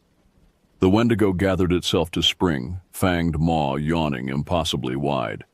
Clotted gobbets of my friend's flesh clung to its jutting teeth. With a sob, I squeezed the flare gun's trigger, let the searing magnesium brilliance scorch away the advancing horror of the creature's twisted visage. The flare impacted the Wendigo square in its emaciated chest with a mighty whoomp of igniting chemicals. Acrid smoke belched from the wound, chased by tongues of crimson fire. An ungodly shriek rent the air, agony and rage entwined. The Wendigo reeled back, skeletal limbs pinwheeling, tattered skin crisping and curling like burning paper. Hope surged through me, dizzying. Had the mystical fire actually hurt the creature, driven it back? But as the flare sputtered out, I saw the Wendigo still standing, still advancing with implacable, lurching strides. Charred flesh sloughed from its torso, revealing glistening sinew and yellowed rib bones beneath. The wound sealed over with liquid grace, leaving only a few wisps of smoke behind. Despair crashed over me, heavy as a gravestone. What chance did we really have against a thing that healed from magnesium burns in seconds? A ravenous spirit that had preyed on human flesh for centuries? The Wendigo loomed over me, its fetid breath hot on my face. I clutched the whimpering, semi-conscious hiker, squeezing my eyes shut, preparing for the first slash of talon and fang. But the killing blow never fell. A blinding explosion of light and heat washed across my huddled form. Sulphurous wind shrieked down the tunnel, whipping my hair into a frenzy. I squinted into the maelstrom, barely able to make out the Wendigo silhouetted against the tunnel entrance. Bony arms upraised against the gale, its cadaverous profile eaten away by brilliant, searing luminance. The smell of gasoline cut through the reek of gore and decay. Orange tongues of flame danced at the edges of the unnatural radiance, consuming rotted support timbers and fungi-fuzzed mining equipment. Someone had lit the whole damn shaft entrance on fire. A second blazing projectile arced out of the inferno, trailing a comet tail of flame. Napalm pounded into the Wendigo's chest, clinging and burning with chemical fury. The creature spasmed and howled, immolating flesh sloughing from its bones. Oily black smoke billowed up as the monster crumbled like a paper doll in a furnace. Over the crackle and roar of the fire, I heard a strong baritone chanting. The Algonquin words thrummed with ancient power, each syllable a tolling bell. At the tunnel mouth, wreathed in smoke and flame, stood the old native man from the trail. His weathered face shone with righteous wrath, teeth bared in a snarl as he hurled burning bundles of sage and sweet grass. As the last word of the banishing chant left the elder's lips, a soundless detonation rippled through the cavern. A shockwave of cleansing heat and searing spirit-bright luminance. I flinched away, shielding the hiker as the horrible, famine-hollowed scream of the Wendigo reached a brain-shattering crescendo, then abruptly cut off. When I could finally blink the tears from my eyes and raise my head, the creature was gone. Only a few hanks of charred, empty skin remained, along with the blackened suggestion of a ribcage. The ancient evil had been driven out. Burned away by ancestral fire and banishing rituals, the tunnel purged and cleansed. I stared at the old man in stunned disbelief as he limped towards me, a sad, weary smile on his face. The hiker stirred in my arms, letting out a thin, pitiful groan. "Come," the native elder said gently, extending a soot-stained hand. "Let's get you out of this place of sorrow and death." Wordlessly, I let him help me to my feet, still cradling the semi-conscious woman. Let him lead us, step by stumbling step, out of the charnel shadows and into the clean, smoke-hazed light of day. The Wendigo was gone, its insatiable hunger vanquished at last. But as relief crashed over me in shuddering waves, I knew I would never see this forest the same way again. Never escape the ghosts of the friends I'd lost, or the knowledge of what slept beneath these ancient, shadowed boughs. The legends were true. There were monsters in the dark. And for a handful of blood-soaked moments, we had walked among them. Had witnessed the depthless famine and feral madness that had stalked these woods for generations. It was an understanding I would carry for the rest of my life, seared into my mind, my bones. A horrific communion no one should ever have to bear. But we had survived. Against all odds, we had faced the Wendigo, and lived. And that was a bitter triumph I could only pray would never be tested again.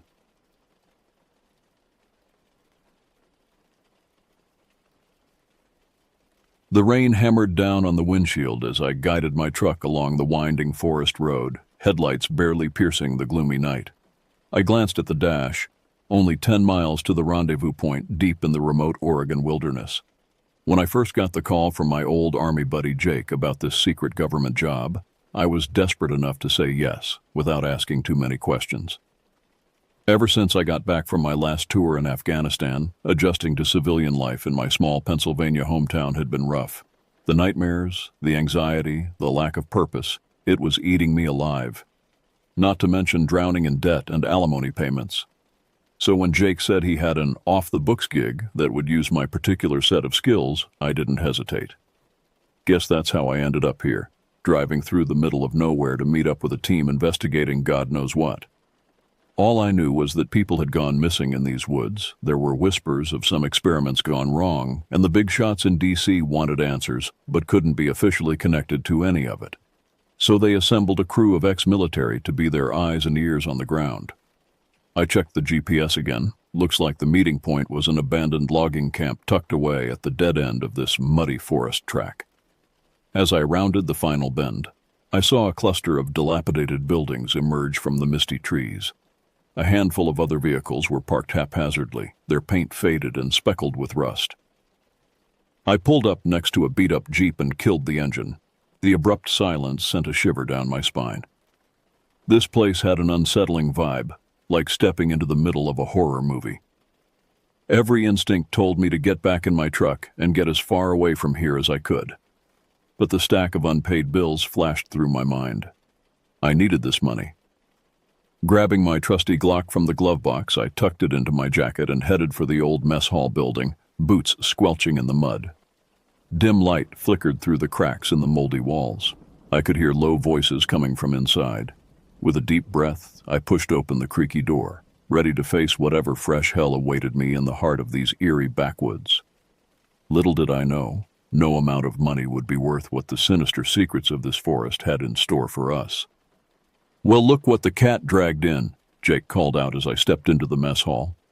"About time you made it, Jason. Starting to think you might have wised up and bailed on this circus." I surveyed the room, taking in the 4 other faces illuminated by the kerosene lanterns scattered on the tables.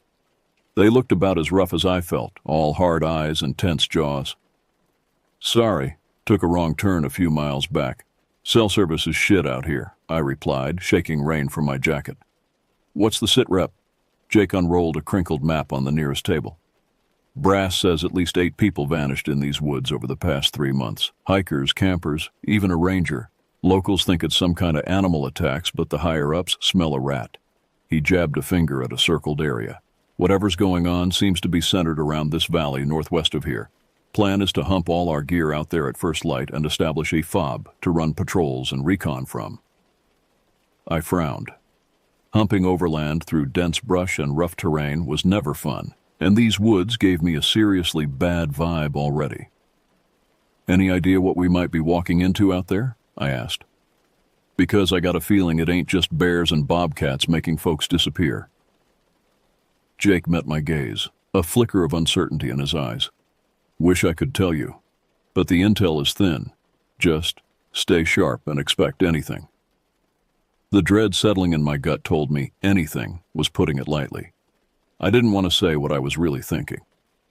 That maybe all the old stories I'd heard growing up out east in Pennsylvania about strange things in remote forests, stuff I always dismissed as backwoods superstition, maybe those crazy tales had a kernel of truth. And now here I was, about to go poking around in the wilderness looking for God knows what. Part of me wanted to cut my losses and run now while I still could. But I needed this job. Needed the money. And maybe some reckless part of my brain still craved the action, the sense of purpose. "Hoo-ah," I said flatly, slinging my rifle over my shoulder. "Let's get some rack time then. Got a feeling we're gonna need it." Pale sunlight glared off the raindrops still clinging to leaves as we humped through lush forest in a wedge formation, escorting the civilian investigator up the rear with our packs and gear. The air was thick and steamy, and within 20 minutes my undershirt was soaked through with sweat. As we trudged up yet another thicketed slope, I wiped the perspiration from my brow and cursed myself again for taking this job. I should be back home in Butler right now, maybe blowing cash I didn't have at the bar or catching some bass on the Susquehanna. But here I was instead, playing soldier again for reasons that felt murkier by the minute. At the top of the ridge, our crew halted at the team leader's raised fist ahead. I squatted down, yanking a thorn branch off my damp pant leg. Jake doubled back, crouching beside me. "Investigator says his sensors are picking up something freaky in the valley ahead," he muttered. "Wants to send a scout team. Me and you." "Great, so we're the canaries in this creepy coal mine," I groused, unscrewing my canteen for a hot swig of water. "Come on, it'll be good recon, and backup is here when we need it." We set out downslope, moving cautiously but efficiently in bounding overwatch. Even through my focus on scanning the terrain, I couldn't help but feel a growing sense of unease. Things were too quiet here. No insect or bird noises, just an oppressive stillness. Something glinting in the undergrowth ahead caught my eye. I made eye contact with Jake and we froze, rifles trained forward. I crept closer, using my barrel to carefully part the ferns. "Son of a..." I breathed out. Nestled in the weeds was a shredded backpack, dried blood caked on the torn fabric. A broken compass glittered in the dappled light. Jake keyed his radio. "Hound 1 to Hound Actual. We've got a possible sign of one of the missing hikers here. Coordinate check to follow." As he rattled off numbers, I slung my rifle and squatted to examine the grim find. This was fresh, past few days at most, based on the dried blood. My mind raced with questions. Why would a hiker be this far off established trails? What the hell mauled their pack like this? No way it was a normal animal. I was so absorbed that I almost missed the snap of a twig somewhere in the trees behind me. I whipped around, pulse suddenly thundering in my ears. A branch swayed lightly about 10 yards into the trees. "Jake," I hissed, unslinging my rifle as he turned to look at me. "Something is out there. We need to..." And then I saw it. A flicker of motion in the shadows that soon solidified into a silhouette, vaguely human-shaped but hunched and inhumanly tall, with limbs that seemed stretched out of proportion as it stiffly loped through the trees at an angle to flank us. The sharp snick-snick of Jake racking his weapon's charging handle snapped me back to the moment as we took aim together at the nightmarish apparition, drawing rapidly closer, unable to fully comprehend the mind-bending wrongness of what stalked us through the misty woods. Time slowed to a crawl as the creature emerged from the trees, stepping into a shaft of sun that revealed the full horror of its form. Bits of tattered cloth dangled from its emaciated frame, which towered well over 7 feet tall. Stringy remnants of hair clung to mottled, waxy skin stretched taut over bones. But worst was the face, angular and elongated with gaping black sockets where eyes should be. My finger tightened on the trigger as those hollow pits fixed right on me, and it took a staggering step forward with a jerky, marionette-like gait. "Frag out," Jake snarled, lobbing a grenade towards the monster before opening up with his carbine. I squeezed off a burst as well, the muzzle flashes and grenade detonation, an overload of light and sound. The creature reeled backwards from the hail of bullets and shrapnel, but didn't drop. Dark, oily liquid splashed across its chest. Impossibly, it surged forward again. Jake was backpedaling while keying his radio. "Contact, contact, taking fire from unknown hostile. We are engaging. Shit." His transmission dissolved into a scream as another nightmare figure lunged from the underbrush right into him with startling speed, spindly arms wrapping around him like a vice. I swung my weapon and put a burst center mass into the second creature, but it just soaked up the rounds, not even flinching. Jake's screams turned to gurgles, and I watched in numb shock as the thing wrenched his head to an unnatural angle with a sickening crack. A third creature was loping towards me now, jaws opening impossibly wide to reveal rows of jagged teeth dripping black fluid. Swearing, I squeezed the trigger again, only to hear the bolt lock back on an empty chamber. With no time to reload, I turned and sprinted upslope, legs burning and lungs heaving from the crushing terror. Branches whipped my face as I crashed through the brush, heedless of direction other than away. I could hear the bounding, uneven footfalls and splintered panting of the creatures pursuing me.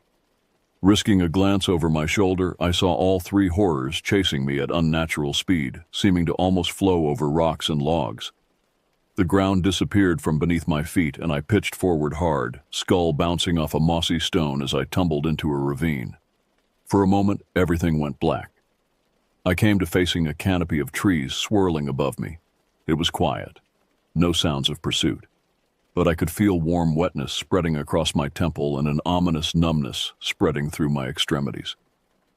As darkness crept into the edges of my vision, I struggled to understand how things had gone so disastrously wrong. What were those nightmares made real? My last rattled thought before slipping into unconsciousness was that I never should have left Pennsylvania for this hell in the misty Oregon forest. The old stories had been right all along. Muffled voices drifted in the blackness, slowly drawing me back from the void. "Let me work or he's not going to make it." A gruff male voice, a note of strain in it. "Can he talk? We need to know what they found." An authoritative, impatient tone. "I just pulled shrapnel and a 9mm slug out of his skull. He's not talking anytime soon." I tried to move, to open my eyes, but a red wave of agony crashed over me and I began to sink back into oblivion. "Wait, I think he's coming around." With a groan, I managed to crack my eyelids open. A blurry face swam into view above me, the investigator, Lewis, his thinning gray hair disheveled. "Sergeant Shaw, I know you're in rough shape, but this is critical. Did you see the subjects?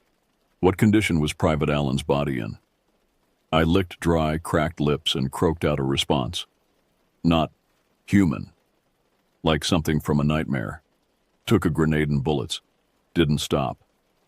Each word sent lances of pain through my battered skull, but I needed him to understand the horror we encountered out there. They snapped Jake's neck like a twig. Left him in the ravine." Lewis went pale, his mouth tightening into a grim line. "Dear God. Worse than I feared. We're dealing with a highly aggressive, resilient variant." I wanted to demand what the hell he was talking about, but darkness was rushing back in. The last thing I heard before slipping under again was Lewis snapping at the medic to keep me alive at all costs for further intel. The world went away for a merciful spell. When I next surfaced, I was propped in the front passenger seat of a Humvee jouncing over rough terrain, the scenery outside the windows a blur of dark, rainy forest. "Where?" I tried to ask, my mouth dry as cotton. "Had to pull back to Medford. You're the only one who made it out," the driver said curtly, not taking his eyes off the muddy track. "Brass says those freaks you ran into Some kind of bioweapon the Ruskies cooked up, got loose from a lab out here. My stomach clenched, and a wave of nausea crashed over me. I remembered the hollow eyes, the inhuman speed and strength. I thought of Jake, the crack of his spine, my friend, dead at the hands of abomination. I squeezed my eyes shut, sick with grief and a mounting, helpless rage at the fuckers who made those monsters. I should have stayed in Pennsylvania, stayed with a simple life that had at least made sense. Instead, I'd left behind everything familiar, chased a fatter paycheck out to Oregon and the dark, deadly unknown that waited in her woods. And it would haunt me, stalk the corners of my mind, for the rest of my assuredly short, traumatized life. The ghostly face of evil, made ungodly flesh, pursuing me through endless, misty forest.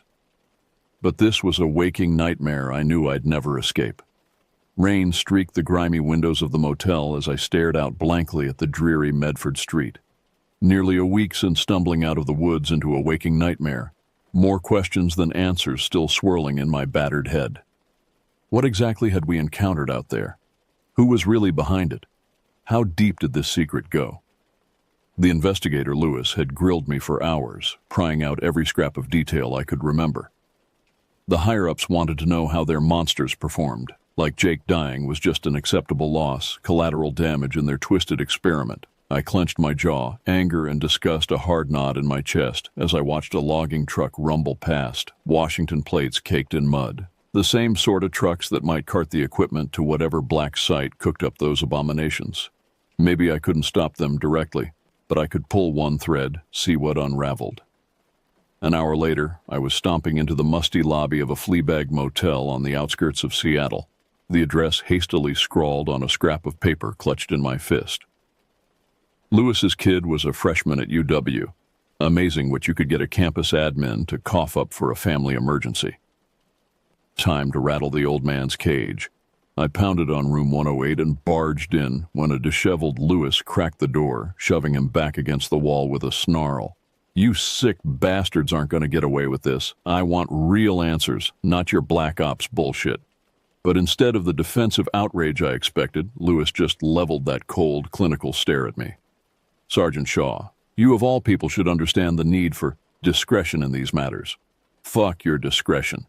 People are dead because of whatever you freaks cooked up in those woods. The public deserves to know." Such a noble, naive sentiment. You think they could handle knowing what's really out there? Lewis smiled thinly. This bioweapon, as you call it, is just the start. What you faced is the future of warfare, of humanity itself. My blood ran cold at the understated zeal in his tone. The man fully believed in the nightmare he helped create. We had to understand what they did, unlock their secrets before someone else did first. It was inevitable, but we'll control it. The pieces clicked into place with sickening clarity. This wasn't some foreign power's twisted experiment. This was us, our own government, playing God. "You're insane," I spat. "This isn't unlocking secrets. It's unleashing hell." "Don't be so dramatic. With the right safeguards, the right oversight, this is the key to protecting our way of life.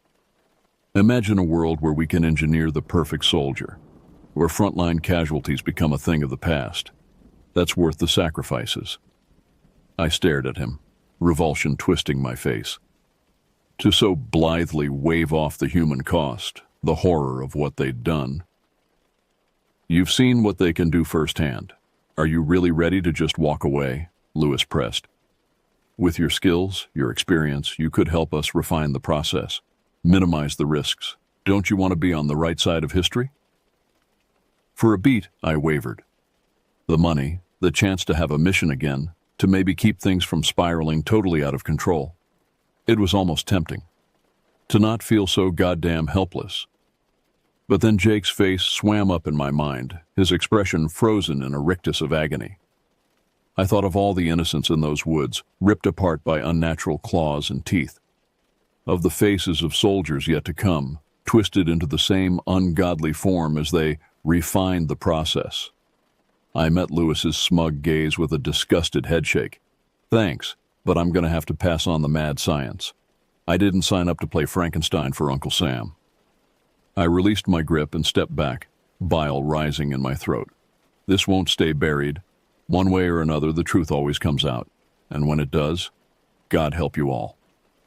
I turned on my heel and stalked from the room before he could respond, slamming the door like a coffin lid. The chill Seattle rain soaked me to the bone as I walked to the car, but it couldn't touch the cold purpose crystallizing in my gut. I was going to find a way to burn this whole corrupt conspiracy down, come hell or high water. To avenge Jake and all the other victims of their hubris and greed.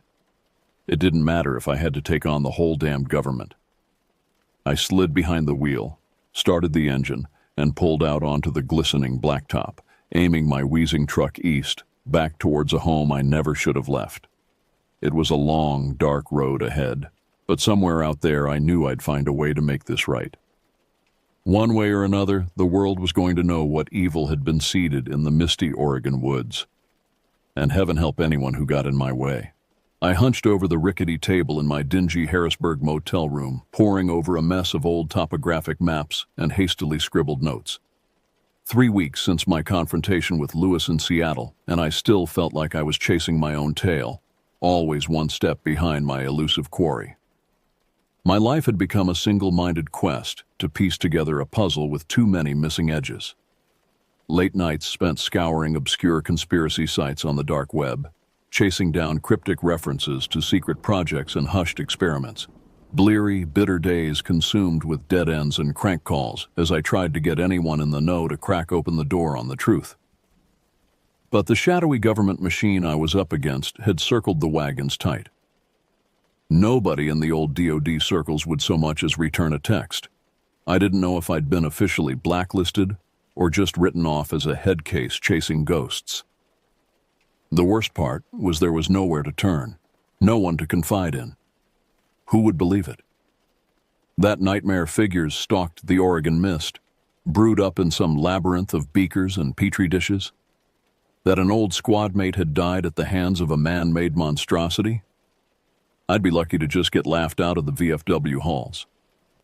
Weariness tugged at me, and I leaned back with a sigh, scrubbing at the stubble shadowing my jaw. 3 goddamn weeks in Bupkis to show for it. I was running out of steam, out of trails to chase, out of hope that I could make those bastards pay for the evil they'd wrought. My eyes fell on the faded picture of Jake and I taped to the grubby mirror, both drunk and beaming at some distant base's blurry sports bar. The ghost of a smile twisted my lips at the memory. Jake had always been a smart-ass ray of sunshine, keeping spirits bright no matter how black the suck got. Now who was going to do that with him gone? I owed him to never stop shoveling, to dig and dig until I struck the vein of rot at the heart of this whole conspiracy. No matter how long it took, or how much the spooks in suits wanted it buried. Jaw clenched with fresh resolve, I grabbed my burner and dialed the latest breadcrumb, a grouchy retired spook out of Langley. His paranoid ass had agreed to a meet, though I wasn't holding my breath for anything actionable. But even the thinnest chance was better than sitting on my hands. Jake deserved better than that. And so did every poor bastard who might end up in the crosshairs when the next variant needed field testing. Those sick fucks might want to play God, but as far as I was concerned, it was long past time to bring the devils down from their tower. I'd find a way. 3 months had slipped by in a haze of restless chasing when the first sign surfaced that maybe I wasn't just a lone madman howling in the wilderness. A cryptic email from an account with more numbers than letters. Others know, others want the truth, darkest before dawn. An attached image showing a street sign for some nowheresville called Milford, Michigan. My pulse jackhammered as I scoured maps and message boards late into the night. Milford was a pissant little speck on the edge of Oakland County, but digging turned up reports of people disappearing in the area stretching back decades, always written off as runaways or animal attacks. And Oakland County was home to an abandoned Nike silo site from the Cold War days. It was thin, beyond thin, but it was more than I'd had in weeks. Maybe this mysterious contact was stringing me along, but I couldn't ignore the tug in my gut that said something rotten had taken root in Milford, too. Dawn saw me roaring east on the turnpike, the city skyline of Pittsburgh shrinking in my rear view as the Appalachians rolled by, sheathed in mist.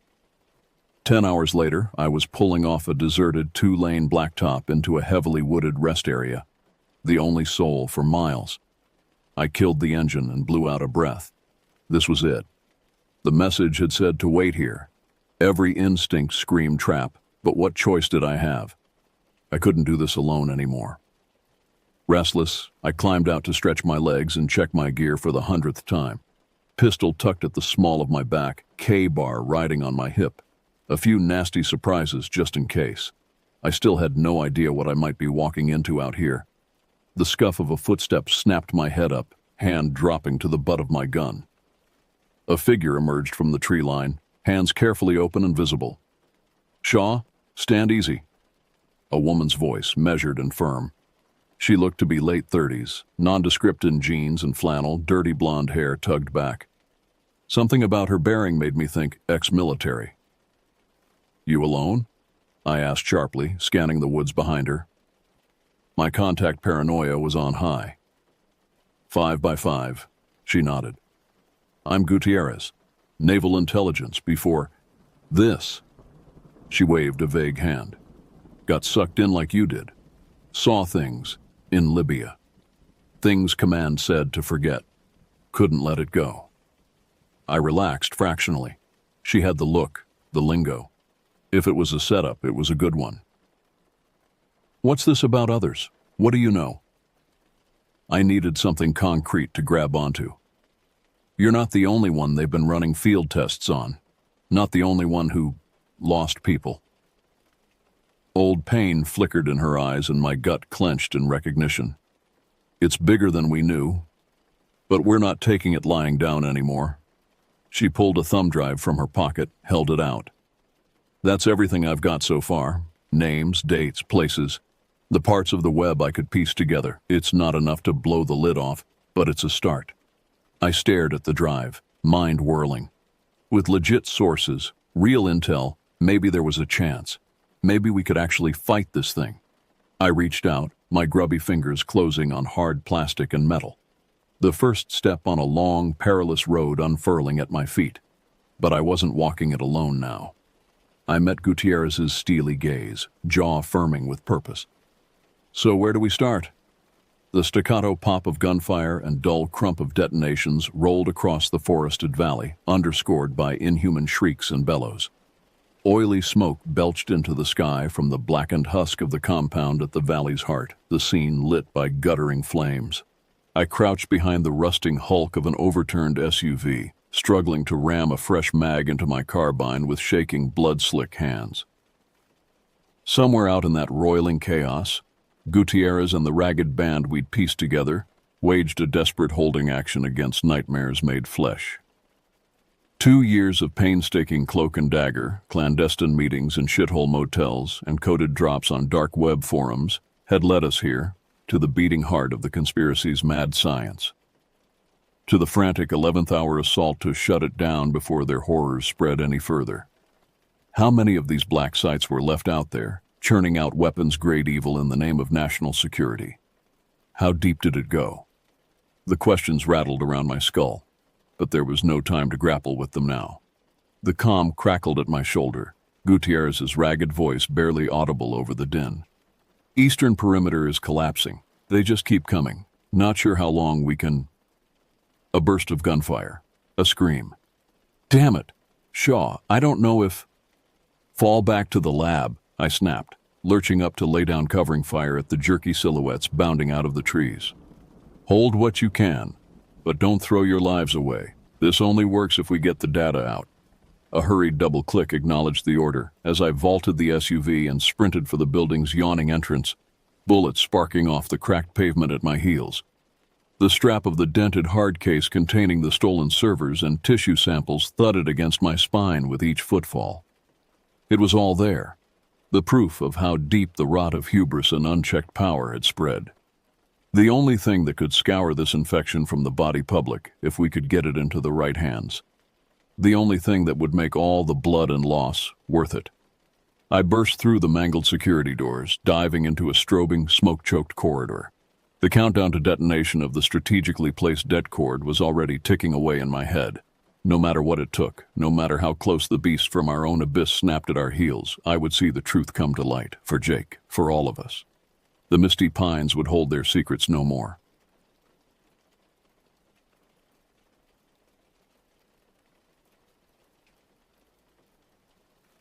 The October wind carried with it the scent of dying leaves and something else, something that made my skin crawl as we drove deeper into the forest.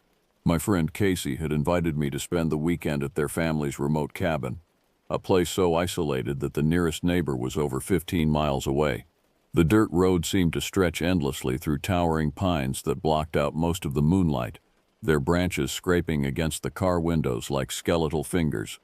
As we pulled up to the cabin, I felt an immediate sense of unease. The shotgun-style house sat in a small clearing, its weathered wood siding barely visible in the darkness. A single porch light flickered intermittently, casting eerie shadows that danced across the overgrown yard. The silence was oppressive, no insects chirping, no night birds calling, just an unnatural quiet that seemed to press against my eardrums. Casey fumbled with the keys at the front door, their hands shaking slightly. "The electricity can be spotty out here," they explained, though I noticed their voice carried a tremor that suggested something more than concern about the power.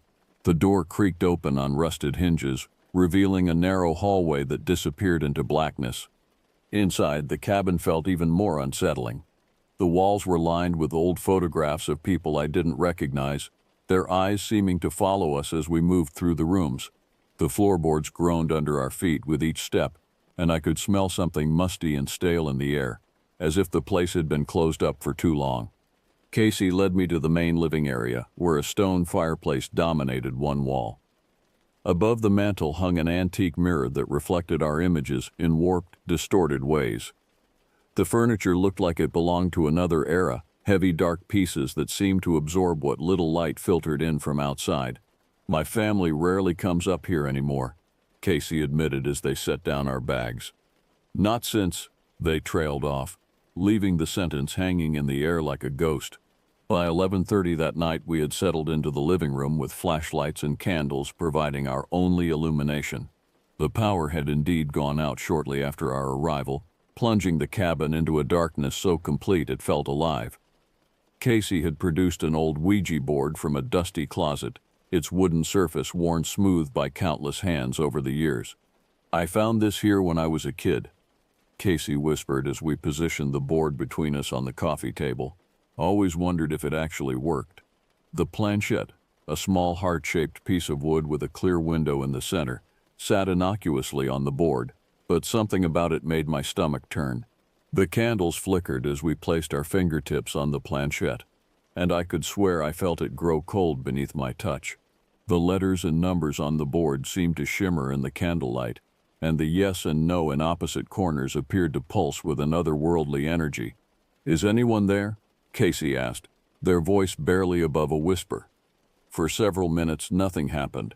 Just as I was beginning to think this was a waste of time, the planchette began to move. At first it was just a slight tremor, so subtle I thought it might be one of us unconsciously pushing it. But then it began to glide across the board with purpose, spelling out words that made my blood freeze in my veins. The temperature in the room seemed to drop several degrees as the session continued. My breath began to mist in the suddenly frigid air, and the candle flames started to dance wildly despite the absence of any breeze. The floorboards around us began to creak and pop, as if invisible footsteps were circling our position.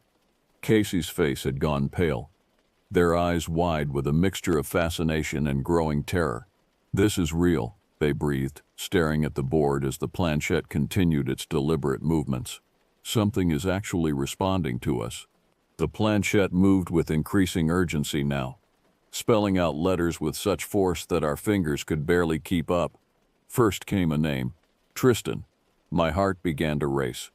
Tristan was Casey's boyfriend, someone I had met several times and genuinely liked.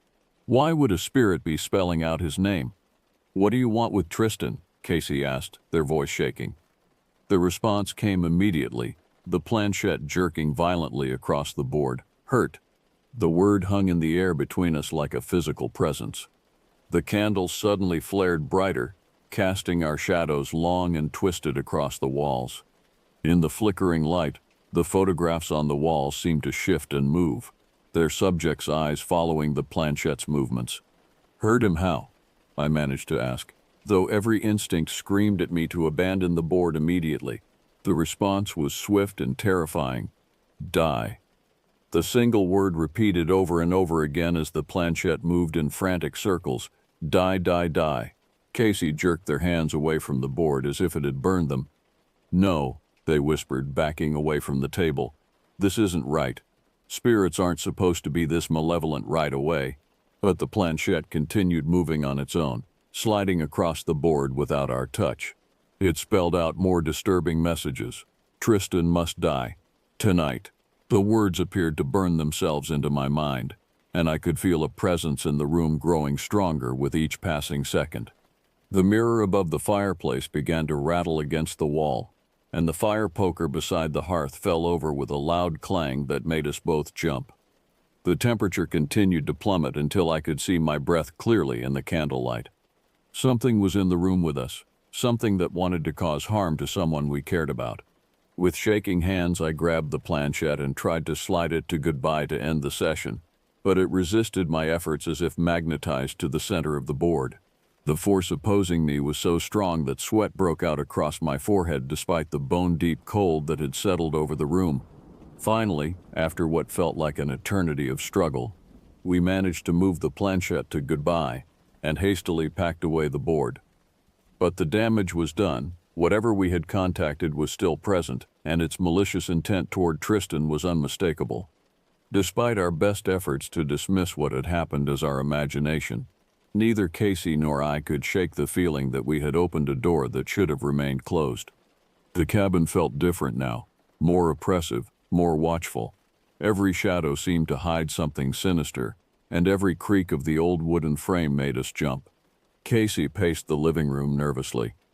"Maybe we should call Tristan, warn him," they suggested, but their phone showed no signal bars. Mine was the same. The isolation of the cabin was complete.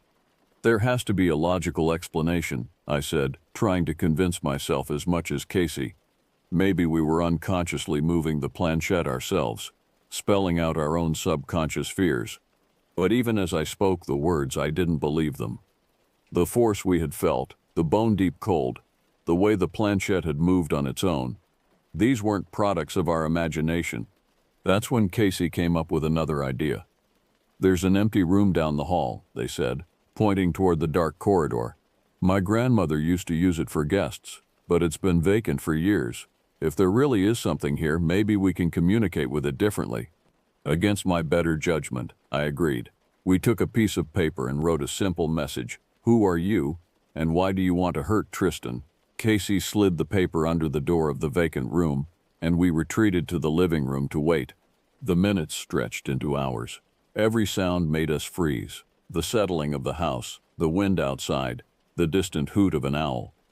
Around 2 in the morning we heard it, the soft whisper of paper sliding across hardwood floors. With trembling hands, Casey retrieved the paper from under the door.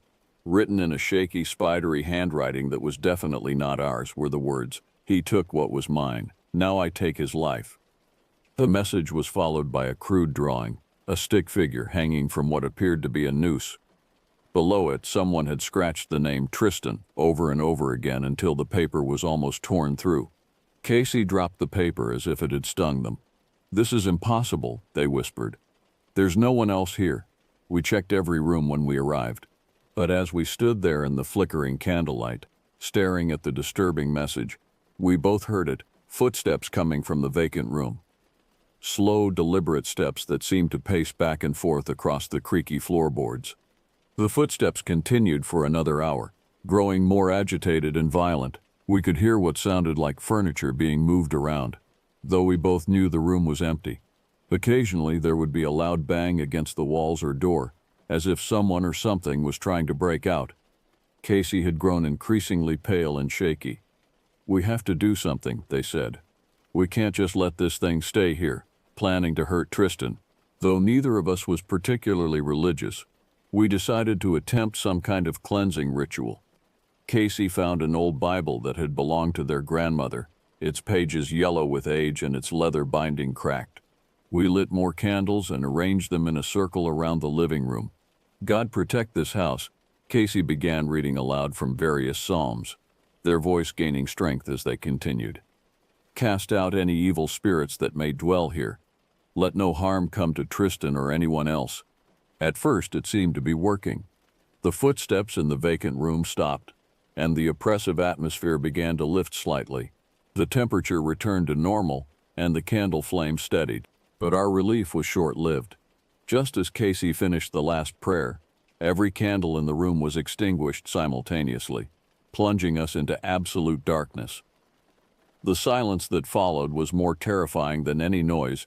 It was the silence of something gathering its strength for a more powerful assault. When we managed to relight the candles with shaking hands, we discovered that our attempts at cleansing had only made things worse. The message under the door had changed. Now it read, "Tonight, before dawn, Tristan dies." The vacant room had gone completely silent, but somehow that was more unnerving than the pacing footsteps. It felt like the calm before a storm, as if whatever had been disturbed was now preparing to act on its threats. Casey was on the verge of panic. "We have to leave," they said. "We have to get to Tristan and warn him." I agreed. But as we gathered our belongings, the house seemed to resist our efforts to leave. Doors that had opened easily before were now stuck fast. The front door wouldn't budge no matter how hard we pulled on it. Windows that should have opened were sealed tight, as if the house itself was determined to keep us trapped inside until its malevolent plan could be carried out. After nearly an hour of struggling with doors and windows, we finally managed to force open a side door that led to the kitchen. It gave way so suddenly that we both tumbled outside into the cold night air, gasping as if we had been holding our breath the entire time we were trapped inside. The relief of being outside the cabin was overwhelming, but I knew I needed to get as far away as possible. Casey walked me to my car, which sat about 30 feet from the porch, looking ordinary and reassuring in the moonlight. "Call me as soon as you get somewhere safe," Casey said, their voice still shaking. "I'm going to try to reach Tristan somehow." I started the engine and began the long drive down the dark forest road. The headlights cut through the darkness, illuminating the twisted shapes of trees that seemed to reach out toward the car like grasping arms. Every few minutes I glanced in the rearview mirror, half expecting to see some kind of pursuit, but the road behind me remained empty. It took nearly 20 minutes to reach the crossroads where the dirt forest road met the main highway. I pulled over to the shoulder, finally feeling safe enough to catch my breath. My hands were still trembling as I gripped the steering wheel, and my heart was pounding so hard I could hear it over the engine. That's when my phone rang.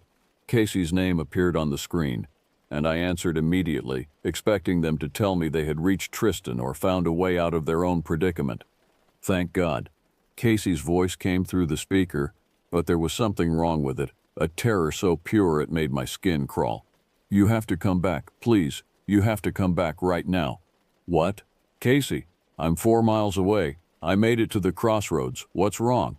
There was a long pause before Casey responded, and when they did, their voice was barely a whisper.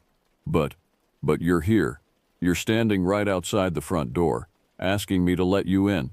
The words hit me like a physical blow.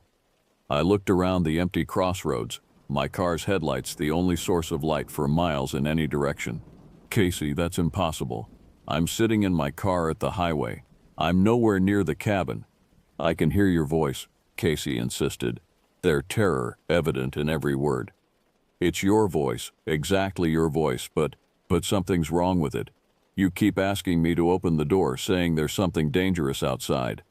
The horror of the situation began to sink in as Casey held their phone up to the door so I could hear what was happening. Through the speaker I could hear my own voice, unmistakably mine, but with subtle differences that made my flesh crawl. The tone was too urgent, too desperate, and there was an underlying quality to it that sounded almost hungry. "Please, Casey, you have to let me in," my voice pleaded from outside the cabin door. "There's something out here in the woods. It's been following me since I left. If you don't let me in, it's going to get me." The imitation was perfect in every way except for the emotion behind it. While my doppelganger sounded panicked and desperate, There was a coldness underneath that suggested something pretending to experience fear rather than actually feeling it. "Don't open that door," I whispered into my phone, though every instinct screamed at me to rush back and protect my friend. "Casey, whatever that is, it's not me. I'm miles away." As if sensing our conversation, the voice outside the door changed tactics. "Casey, I know you're in there," it called, now sounding angry and impatient. "Stop playing games and open this door. I can hear you talking to someone." The sound of my own voice filled with malice was one of the most disturbing things I had ever experienced. It was like listening to an evil twin, someone who looked and sounded exactly like me, but harbored intentions that were completely opposite to my own. Then the voice began to multiply. Through the phone, I could hear what sounded like multiple versions of myself surrounding the cabin, all calling out with different inflections of desperation and anger. "Let me in, Casey. There's something coming through the trees. I'm hurt. Please help me. If you don't open this door, I'll break it down." Each voice was mine, but corrupted in some fundamental way. Some sounded too emotional, others too flat, and all of them carried that underlying hunger that made my skin crawl. It was as if whatever was out there had heard my voice during our time at the cabin, and was now using it like a mask to hide its true nature. Casey was sobbing on the other end of the phone, trapped inside the cabin while something wearing my voice tried every possible manipulation to gain entry. The assault on the cabin continued for what felt like hours. Through my phone, I listened helplessly as multiple versions of my voice circled the building, growing increasingly aggressive and creative in their attempts to lure Casey outside. "Casey, I'm dying out here," one version screamed. It got me bad. You have to help me." Another voice, calmer but somehow more menacing, spoke from what sounded like the back door. "I know you can hear me, Casey. I know you're scared, but if you don't let me in willingly, I'll have to find another way inside." The most disturbing moment came when all the voices stopped simultaneously. The sudden silence was more terrifying than all the previous chaos combined. Casey's breathing was the only sound coming through the phone, rapid and panicked. "What's happening?" I whispered. "Are they gone?" "I don't know," Casey replied, their voice barely audible. "They just stopped." Then, in a tone that was a perfect imitation of my normal, calm speaking voice, came the most chilling words I had ever heard. "Casey, it's okay. I figured out what's going on. The things outside aren't real. They're just echoes, imprints left by the Ouija board session. If you come outside, we can cleanse the area properly. But you have to come to me." The voice was so perfectly normal, so reasonable and reassuring, that for a moment even I wondered if somehow I had sleepwalked back to the cabin. But I was still sitting in my car at the crossroads, gripping my phone with white knuckles. "Don't listen to it," I begged Casey. "That's not me. I would never ask you to come outside. Not after everything that's happened." The reasonable voice continued. "I understand you're scared, but hiding inside won't solve anything. Come out to the edge of the woods. We need to confront this together." Casey made a sound of pure terror. "It knows," they whispered. "Somehow it knows exactly what you would say, how you would try to convince me. But there's something in the tone, something that isn't quite right." As dawn began to break, the voices finally faded away. Casey remained barricaded inside the cabin until full daylight, when they finally felt brave enough to look outside. The area around the cabin showed no signs that anyone had been there. No footprints, no disturbances in the fallen leaves. We never returned to that cabin together. Casey's family eventually sold the property, though they never told the buyers about what had happened. To this day, neither of us can fully explain what occurred that night. We've researched the history of the land and found records of several unexplained deaths in the area over the decades, but nothing that definitively explains our experience. Tristan, thankfully, was never harmed. He had spent that entire night at his apartment in the city, completely unaware of the threat that had been directed toward him. Casey never told him the full details of what happened, only that they had played with a Ouija board and received some disturbing messages. The most lasting effect of that night is that I can no longer trust my own voice when I hear it played back on recordings or voicemails. There's always a moment of doubt, a fear that somehow it's not really me but something else wearing my identity like a disguise. And sometimes, Late at night when I'm alone, I think I can hear echoes of those corrupted versions of my voice calling out from dark corners of my memory.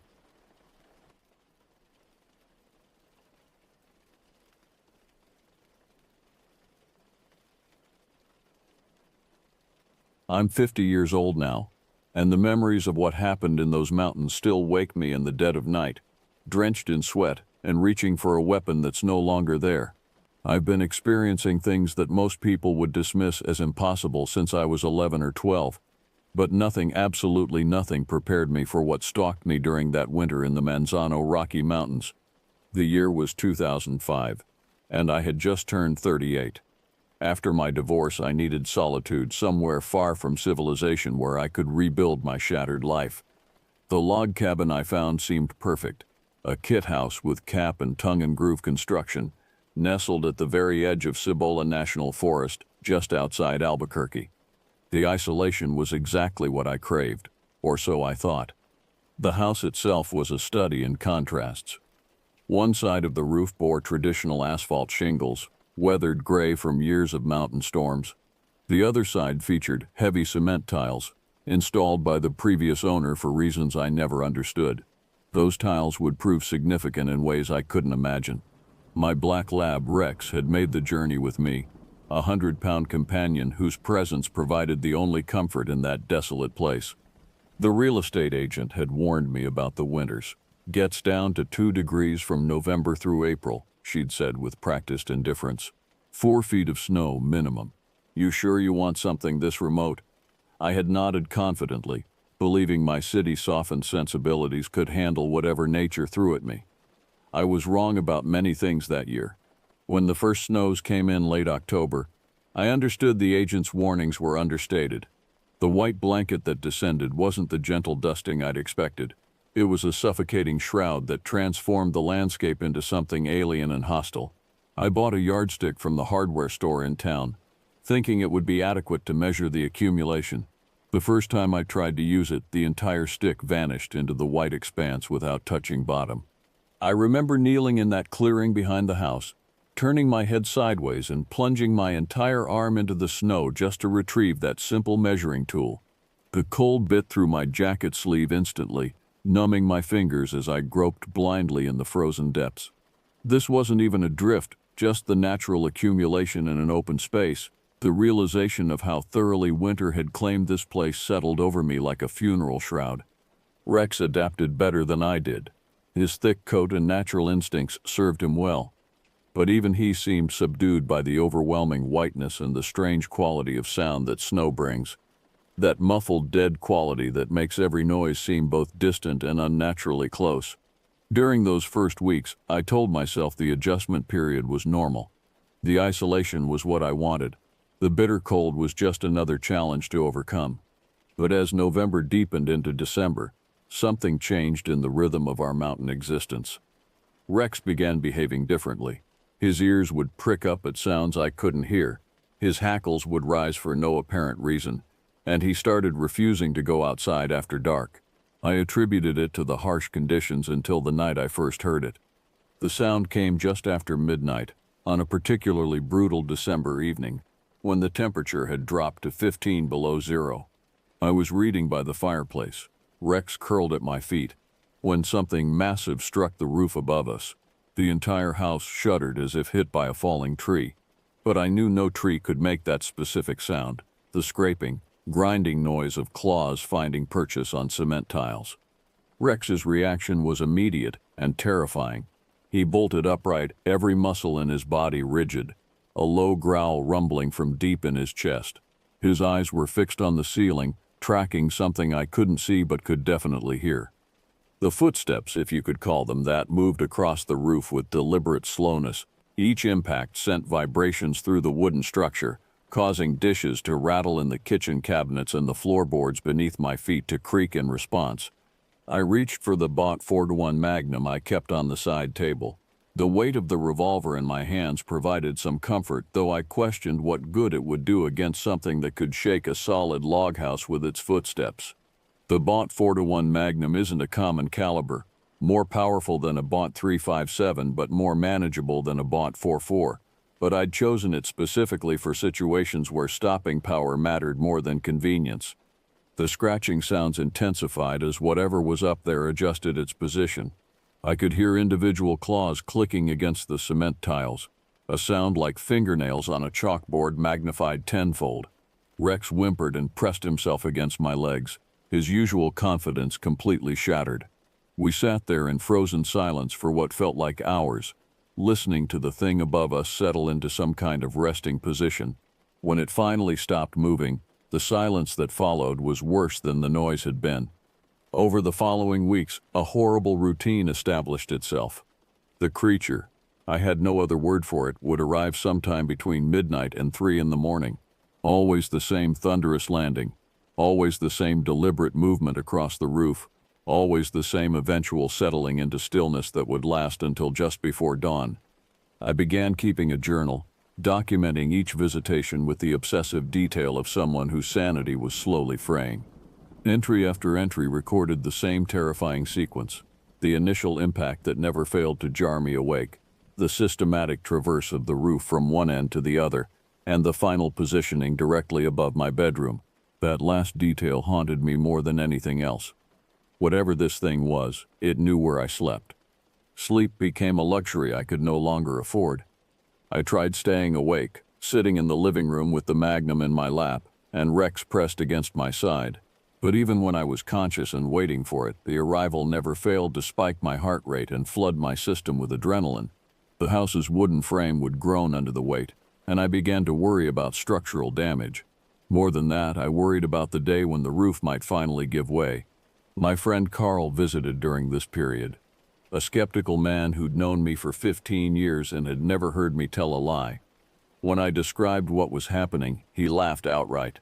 Mountain fever, he called it, claiming the isolation was playing tricks on my mind. He carried a .25 caliber pistol, more for show than protection, and made jokes about my imaginary monster throughout his first evening there. The laughter died in his throat at 2:17 a.m. when the thing made its presence known. Carl went from ridicule to terror in the space of a single footfall, his hand flying to his small pistol as the house shook around us. His face went white as he listened to the systematic traversal of the roof, the scraping of claws on cement, the sheer impossible weight of whatever was moving above us. When it finally settled into position, Carl turned to me with wide, frightened eyes and whispered, "What the hell is that thing?" The most terrifying encounter happened on a night in January when I'd decided to step outside for a cigarette despite the sub-zero temperature.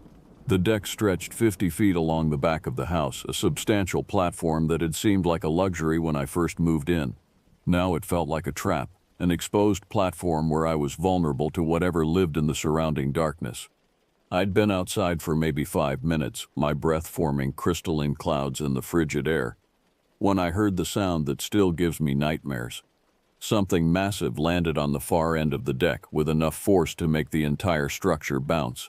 The wooden planks groaned under the impact, and I could hear the support beams creaking in protest. What happened next defied everything I thought I knew about size and movement. The thing, whatever it was, crossed the entire 50-foot length of the deck in 4 steps. 4. I'm 6 feet tall and weigh 220 pounds, and even if I took the longest strides possible, I couldn't cover 50 feet in fewer than 15 or 20 steps. This creature took 4 casual steps and covered the distance as if the deck were a coffee table. I stood frozen in absolute terror, the cigarette forgotten and burning down between my fingers. I could hear breathing, deep, rhythmic, and far too large for anything that should exist on this mountain. The creature was close enough that I should have been able to see it, but the darkness seemed to swallow everything beyond a few feet. Rex was inside, throwing himself against the glass door in a frenzy of barking and clawing, desperate to either get to me or get me inside. My hand found the Magnum's grip, but I didn't draw it. Some primitive instinct warned me that any sudden movement would end badly. So I stood there, motionless, while something impossibly large breathed in the darkness just beyond my vision. After what felt like an eternity, I heard it move away, not the thunderous footsteps from before, but a different sound, like something flowing through the trees with unnatural grace. Following the deck encounter, the creature's behavior changed in ways that suggested a disturbing level of intelligence. No longer content to simply traverse the roof and settle down, it began what I can only describe as stalking behavior. It would move to different positions throughout the night, always staying above whichever room I occupied. If I tried to sleep in the guest bedroom, it would relocate there within minutes. When I moved to the living room, the sounds would follow. It was as if the thing was tracking my exact location through the roof, adjusting its position to maintain some kind of surveillance. The thought that it might be watching me, studying me, made my skin crawl with a fear so intense it was almost physically painful. I stopped sleeping entirely during this period, surviving on coffee and raw determination while Rex grew increasingly agitated. My dog had always been protective, but now he seemed to exist in a constant state of alert, ears perpetually pricked, hackles raised, eyes darting between me and the ceiling. He refused his food more often than not, and I could see him losing weight. The stress was killing both of us slowly. The sounds grew more varied and complex. In addition to the heavy footsteps and claw scratches, I began hearing what sounded like sniffing, deep investigative inhalations that seemed to be testing the air around the house. Sometimes I would hear tapping, as if the creature were using a claw to probe specific areas of the roof, testing for weak spots or entry points. One particularly horrifying night, I heard scratching directly above the fireplace chimney. The metal flue began to vibrate, and soot rained down into the cold ashes below. I grabbed the Magnum and aimed it at the ceiling, my finger trembling on the trigger. The scratching stopped abruptly, as if the thing had sensed my readiness to fire. The silence that followed was pregnant with malevolent intelligence. By February, my mental state was deteriorating rapidly. The constant fear, the sleepless nights, and the growing certainty that something was hunting me had pushed me to the edge of a complete breakdown. I found myself talking to Rex for hours, discussing strategies for dealing with our tormentor as if he could understand and respond. In my more lucid moments, I recognized this as a dangerous sign, but lucidity was becoming increasingly rare. I began making preparations for a confrontation I both dreaded and desired. The waiting was destroying me more thoroughly than any physical attack could. I researched the .41 Magnum's capabilities extensively, calculating bullet trajectories through various roofing materials and wondering if 2110 grain rounds would be sufficient to stop something that could shake a house with its footsteps. The ceiling above my bedroom showed increasing signs of stress. Hairline cracks appeared in the plaster, and one beam had developed a slight but noticeable sag. I reinforced it with a steel post, but the gesture felt futile. If this thing wanted to come through the roof, I doubted anything I could do would stop it. Carl returned for a second visit in late February, bringing with him a larger caliber weapon and a grim determination to help me solve the problem. We sat up together that night, both armed and ready for confrontation. When the creature arrived, punctual as always, Carl raised his pistol toward the ceiling, his hands shaking with a mixture of fear and adrenaline. "We should shoot it," he whispered through gritted teeth as the thing moved directly overhead. "Put it down before it decides to come through." I stopped him with a firm hand on his arm. "What if the roof slows the bullet down too much?" I asked. "What if we just wound it and make it angry?" The thought that had haunted me for months spilled out in that moment of shared terror. If we damaged this creature but didn't kill it? If we merely enraged something that already demonstrated such size and intelligence, what would it do to us? The image of it tearing through the weakened roof, reaching down with claws the size of railroad spikes, grabbing us like toys, that vision had kept me from pulling the trigger on dozens of occasions. Carl lowered his weapon, understanding the horrible logic. We sat in terrified silence while the thing above us moved with increasing agitation, as if it sensed our hostile intent and was responding with its own mounting aggression. The final encounter came on a night in early March when the winter's grip was just beginning to loosen. I was packing. The decision to leave had crystallized over the previous weeks as my situation became untenable. Rex was already exhibiting signs of severe psychological stress, and I wasn't far behind. Whatever was stalking us had won through sheer persistence and the gradual erosion of our sanity. The creature arrived earlier that night while I was still conscious and moving around the house. This time, however, it didn't follow its usual pattern. Instead of settling into a watching position, it began moving erratically across the roof. covering the same areas repeatedly in what seemed like agitated pacing. The scratching sounds intensified, and I could hear sections of cement tile being displaced and crashing to the snow below. Rex began whimpering continuously, a sound of pure animal terror that cut through me like a knife. I gathered him into my arms, feeling his heart racing against my chest as the chaos above us reached a crescendo. Whatever this thing was, it seemed to understand that its prey was preparing to escape, and it wasn't pleased with this development. The house shook more violently than ever before, and I heard the horrifying sound of wood beginning to splinter. The beam I'd reinforced was groaning under impossible stress, and I realized that our time had run out. The creature was no longer content to watch and wait. It was preparing to come through. I grabbed my emergency bag and Rex abandoned everything else and ran for my truck. The engine turned over on the third try, and I gunned it down the snowpacked driveway without looking back. In the rearview mirror, I caught a glimpse of something massive and dark silhouetted against the sky above my former home, but the details remained mercifully unclear in my memory. I drove straight through the night, putting 300 miles between myself and that cursed mountain before I finally stopped. Rex never fully recovered from the experience. He remained nervous and skittish for the rest of his life, always watching the sky with wary eyes. I never returned to collect my belongings. I never filed an insurance claim. I never spoke to anyone official about what happened in those mountains. Some experiences are too far outside normal human understanding to be believed, and some truths are too dangerous to share. But I still wake up sometimes in the dead of night, listening for the sound of claws on roof tiles, wondering if whatever stalked me in that isolated cabin is still out there, patient and hungry, waiting for the next fool who thinks they want to live alone in the wilderness. God help anyone who finds themselves in that position. The mountains keep their secrets well, but some secrets are better left undiscovered. To this day, I cannot sleep in any house with a cement tile roof. The sound triggers memories I've spent years trying to bury, and sometimes, on particularly quiet nights when the wind is still and the darkness seems especially thick, I swear I can still hear it, that deliberate, measured pacing of something large and predatory, searching for prey in the endless night.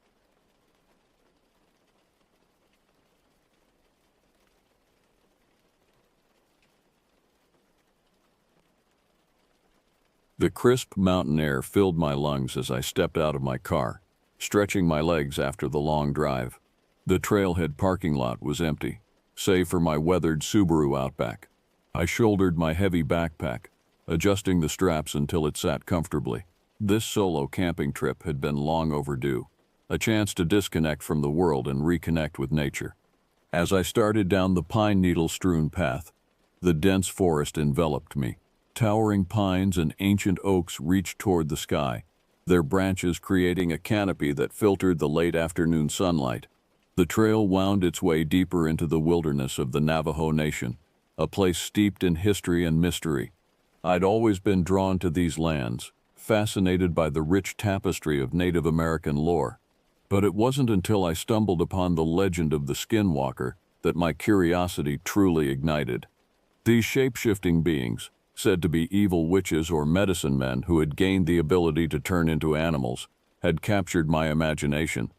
Despite the warnings from my Navajo friend Tom about the dangers of seeking out such entities, I couldn't resist the allure of possibly encountering one. As I hiked, the only sounds were the crunching of leaves beneath my boots and the occasional call of a bird. But as the sun began to dip below the horizon, casting long shadows across the trail, an eerie stillness settled over the forest. The wind picked up, rustling through the trees with an almost whisper-like quality. I shook off the growing unease, chalking it up to an overactive imagination fueled by too many late nights researching Skinwalker lore. After a couple of hours of hiking, I found a suitable clearing to set up camp. As I worked on pitching my tent, I couldn't shake the feeling of being watched. My eyes kept darting to the tree line, searching for any sign of movement, but each time I saw nothing but shadows and swaying branches. With my tent secure and a small fire crackling, I settled in for the night. The flames cast flickering shadows across the clearing, and I found myself staring into the darkness beyond. straining to see what might be lurking just out of sight. I pulled out my journal, jotting down my thoughts and observations from the day's hike. As I wrote, a twig snapped in the distance. My head jerked up, pen hovering above the page. Silence followed, broken only by the pop and hiss of the fire. Then, carried on the wind, I heard it, a low guttural sound that was neither human nor animal. My blood ran cold as I remembered Tom's words. The skinwalkers. They mimic sounds to lure you in. Never follow a voice in the dark. I zipped up my tent, heart pounding in my chest. Sleep eluded me that night as I lay awake, listening to the forest. The wind continued to whisper through the trees, and occasionally I could swear I heard my name being called from the darkness. But I stayed put, remembering the warnings, and prayed for the sun to rise quickly. Little did I know, this was only the beginning of a terrifying journey that would challenge everything I thought I knew about the world and the thin veil between reality and the supernatural. Dawn broke, painting the sky in hues of pink and orange. I emerged from my tent, bleary-eyed and exhausted from a restless night. The forest seemed peaceful in the early morning light, a stark contrast to the eerie atmosphere of the previous evening. I tried to convince myself that the strange sounds I'd heard were just tricks of the wind or perhaps a coyote in the distance. As I prepared a simple breakfast of instant oatmeal and coffee, I couldn't shake the feeling of unease that clung to me like morning dew. I decided to explore the area around my campsite, hoping to ease my nerves and perhaps find a logical explanation for the night's events. With a steaming mug of coffee in hand, I began to circle the perimeter of the clearing. The ground was soft from recent rain, and I noticed something that made my heart skip a beat: tracks in the mud, just beyond where the light of my campfire would have reached. I crouched down to examine them more closely. They were unlike anything I'd ever seen before. At first glance, they resembled large canine prints, but upon closer inspection, I noticed something unsettling. The shape was slightly off, as if a human hand had been pressed into the dirt, but elongated and distorted. I felt a chill run down my spine as I remembered stories of skinwalkers taking the form of wolves or coyotes, but never quite getting the shape right. I took out my phone to snap a picture, but to my frustration, I found it completely drained of battery. Strange, I thought, as I distinctly remembered charging it fully before leaving on this trip. I made a mental note to document the tracks in my journal later. As I continued to follow the trail of prints, I noticed they seemed to circle my entire campsite before veering off into the dense underbrush. The implications of this discovery were unsettling. Something had been watching me, stalking the perimeter of my camp while I slept. I debated whether to pack up and head back to civilization, but my curiosity outweighed my fear. I had come here seeking answers about the Skinwalker legend, and now I might be on the verge of uncovering something extraordinary. Besides, I reasoned, if something had wanted to harm me, it had ample opportunity during the night. I decided to continue with my original hiking plan, but with a heightened sense of awareness. After breaking camp, I shouldered my pack and set off deeper into the wilderness. The trail gradually became steeper, winding its way up into the mountains. As I hiked, I couldn't help but feel like I was being watched. Every rustle in the bushes, every snapping twig, sent my heart racing. I tried to focus on the beauty of my surroundings, the vibrant wildflowers dotting the mountainside, the majestic eagles soaring overhead, but my mind kept returning to those strange tracks and the eerie sounds from the night before. By midday, I reached a breathtaking vista overlooking a vast canyon. I paused to catch my breath and have a quick lunch. As I sat on a sun-warmed rock, munching on a granola bar, I noticed something odd in the distance. On the opposite ridge, barely visible, was what appeared to be a figure. It was too far away to make out clearly, but something about its proportions seemed off. It stood unnaturally still, and I could have sworn it was looking directly at me. I blinked, and in that instant, it vanished. I rubbed my eyes, wondering if the sun and fatigue were playing tricks on me. But deep down, I knew what I had seen was real. As I packed up to continue my journey, a sudden gust of wind nearly knocked me off balance. Carried on that wind was a whisper, so faint I almost missed it. "Turn back." I froze, my blood turning to ice in my veins. The voice had sounded almost familiar, like a distorted version of my own. Was this a warning, or a trick to lure me off course? With shaking hands, I pulled out my compass to confirm my bearings. To my horror, the needle spun wildly, refusing to settle on any direction. I was lost, in more ways than one, and the sun was already beginning its descent towards the horizon. As darkness approached, I knew I needed to find shelter fast, but with each step forward, I couldn't shake the feeling that I was walking further into the domain of something ancient and malevolent, something that had been waiting for me, perhaps for centuries. As twilight descended, I stumbled upon a small cave entrance, partially hidden by overgrown vegetation. Despite my reservations about entering unknown caves, the rapidly darkening sky and dropping temperature left me with little choice. I switched on my headlamp and cautiously made my way inside. The cave was surprisingly deep, its walls adorned with faded petroglyphs. As I ventured further, the air grew thick with an odd, musky scent. My headlamp flickered, casting dancing shadows on the rock faces. I couldn't shake the feeling that the eyes in the ancient drawings were following my every move. Deeper in the cave, I discovered a small chamber that seemed suitable for spending the night. As I set up my sleeping bag, my light fell upon a peculiar arrangement of bones in the corner. They appeared to be ritualistic in nature, forming a pattern I didn't recognize. A chill ran down my spine as I realized I might be trespassing in a sacred or forbidden place. Sleep came fitfully that night. My dreams were plagued by visions of twisted creatures, half human and half beast, chasing me through endless dark forests. I woke several times, sweating and disoriented, only to be greeted by the impenetrable darkness of the cave. In the early hours of the morning, I was startled awake by a sound, rhythmic chanting echoing through the cave. It seemed to be coming from deeper within the mountain. Heart pounding, I packed up my gear as quietly as possible. As the chanting grew louder, I made my way towards the cave entrance, praying I wouldn't encounter whoever or whatever was producing those otherworldly sounds. Dawn was breaking as I emerged from the cave, casting an ethereal glow over the landscape. I set off immediately, eager to put distance between myself and the unsettling events of the night. As I hiked, the forest around me seemed different, darker, more primordial. The trees appeared to twist and reach towards me, their branches like gnarled fingers trying to impede my progress.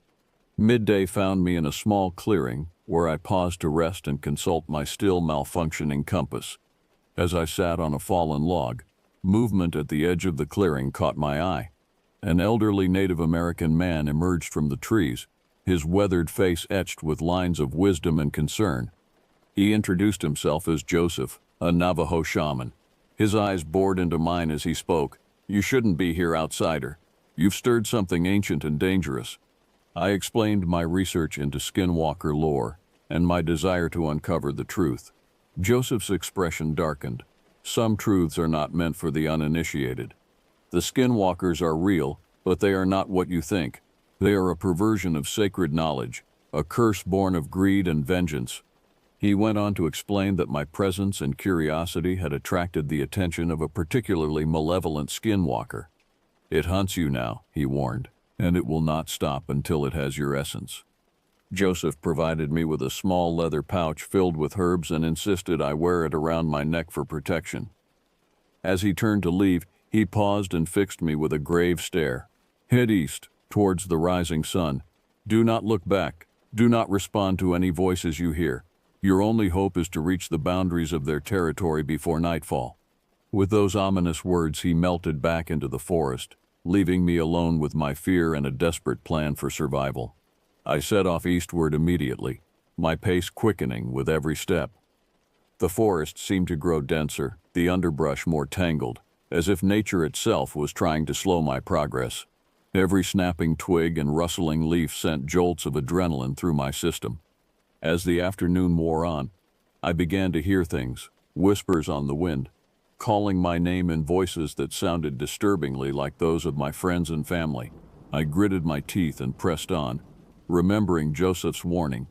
The sun was low on the horizon when I heard it, a bone-chilling howl that was neither wolf nor coyote. It was followed by the sound of something large crashing through the underbrush behind me. Terror lent wings to my feet as I broke into a run. I sprinted through the forest, branches whipping at my face, roots threatening to trip me at every step. The sounds of pursuit grew closer. Just as I felt claws about to close on my back, I burst out of the tree line into a wide meadow bathed in the last light of the setting sun. For a moment, all was silent. Then, at the edge of the forest, I saw it. The creature was horrifying, a twisted amalgamation of human and animal features, its body rippling as if struggling to maintain its form. Its eyes, glowing with an unholy light, were fixed upon me with predatory intent. As darkness fell, the chase resumed with renewed intensity. The meadow gave way to rocky terrain as I fled up the mountainside. The skinwalker was always just behind me, its inhuman shrieks echoing off the cliffs. I ran until my lungs burned and my legs trembled, fueled by pure survival instinct. In the darkness, I lost my footing and tumbled down a steep incline. I landed hard, the impact driving the air from my lungs. As I lay there, dazed and gasping, I heard the creature's heavy breathing drawing nearer. In desperation, I clutched the charm Joseph had given me and began to recite a prayer I'd learned during my research, a plea for protection against dark forces. To my amazement, the approaching footsteps faltered. Taking advantage of this momentary reprieve, I scrambled to my feet and continued my flight. Throughout the night, this pattern repeated, frantic running, followed by moments of terror where the creature nearly had me, only to be held at bay by desperate prayers and the shaman's charm. As I ran, I began to hallucinate. The rocks and trees seemed to come alive, reaching out to grab me. Voices called out, sometimes pleading, sometimes threatening. But I remembered Joseph's words and ignored them all, focusing only on putting one foot in front of the other. The first rays of dawn found me stumbling, exhausted and battered, down the far side of the mountain. The attacks had grown less frequent as the night wore on, and now an eerie silence had fallen. As the sun crested the horizon, I allowed myself a moment of hope. Had I escaped? Had I crossed some invisible boundary as Joseph suggested? My relief was short-lived. A blood-curdling screech split the air, and I turned to see the skinwalker crouched on a boulder above me. In the light of day, its appearance was even more terrifying, a nightmarish blend of human, wolf, and something utterly alien. It launched itself towards me, claws extended. In that moment, time seemed to slow. I saw my life flash before my eyes, regret for my foolish curiosity washing over me. But then, miraculously, the creature pulled up short. It writhed in apparent agony, its form blurring and shifting rapidly. I realized we were standing in the direct light of the rising sun. With a final, hate-filled glare, the skinwalker retreated, melting into the shadows of a nearby crevice. I wasted no time in putting distance between us. Half running, half stumbling down the mountain path, I emerged from the wilderness later that day. My clothes torn, my body bruised, and my mind forever changed. The first person I encountered was a park ranger, who was shocked by my appearance and immediately called for medical assistance. As I recovered in the hospital, I struggled to make sense of what had happened. Part of me wanted to dismiss it all as a stress-induced hallucination brought on by isolation and exhaustion, but the leather pouch around my neck and the vivid memories of terror were undeniable proof of my ordeal. I discovered that I had been in the wilderness for 5 days, though it had felt like an eternity. My disappearance had prompted a search, but no trace of me had been found.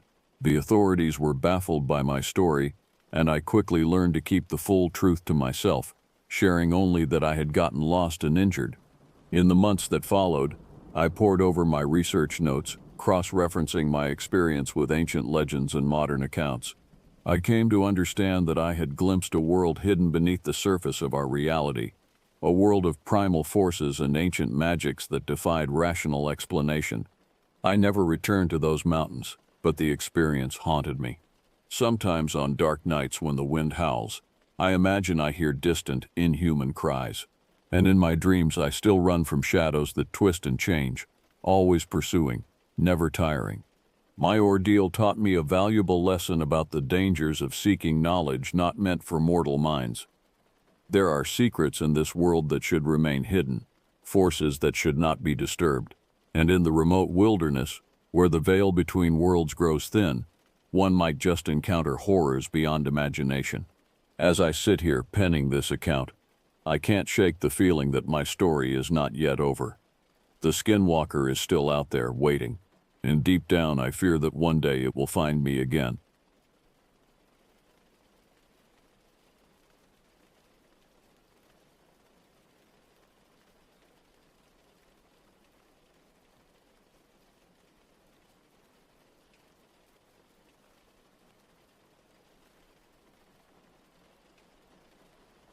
The dense canopy of pines loomed overhead, their branches intertwining to create a natural ceiling that filtered the fading daylight. As I trudged along the narrow hiking trail, the weight of my backpack pressed against my shoulders, a constant reminder of the 5-day solo camping trip I had embarked upon. The Navajo Nation's sprawling wilderness stretched out before me, promising both adventure and solitude. My name is Alex, and I've always been drawn to the outdoors. There's something about the raw, untamed beauty of nature that speaks to my soul. But this trip was different. It wasn't just about communing with nature or testing my survival skills. I was here to chase a legend, to seek out the truth behind the whispered tales of the Skinwalker. Growing up on the edges of Navajo territory, I'd heard the stories. Elders spoke in hushed tones of shape-shifting beings that could take on the form of animals, of malevolent spirits that preyed on the unwary. As a child, these tales had terrified me. As an adult, they fascinated me.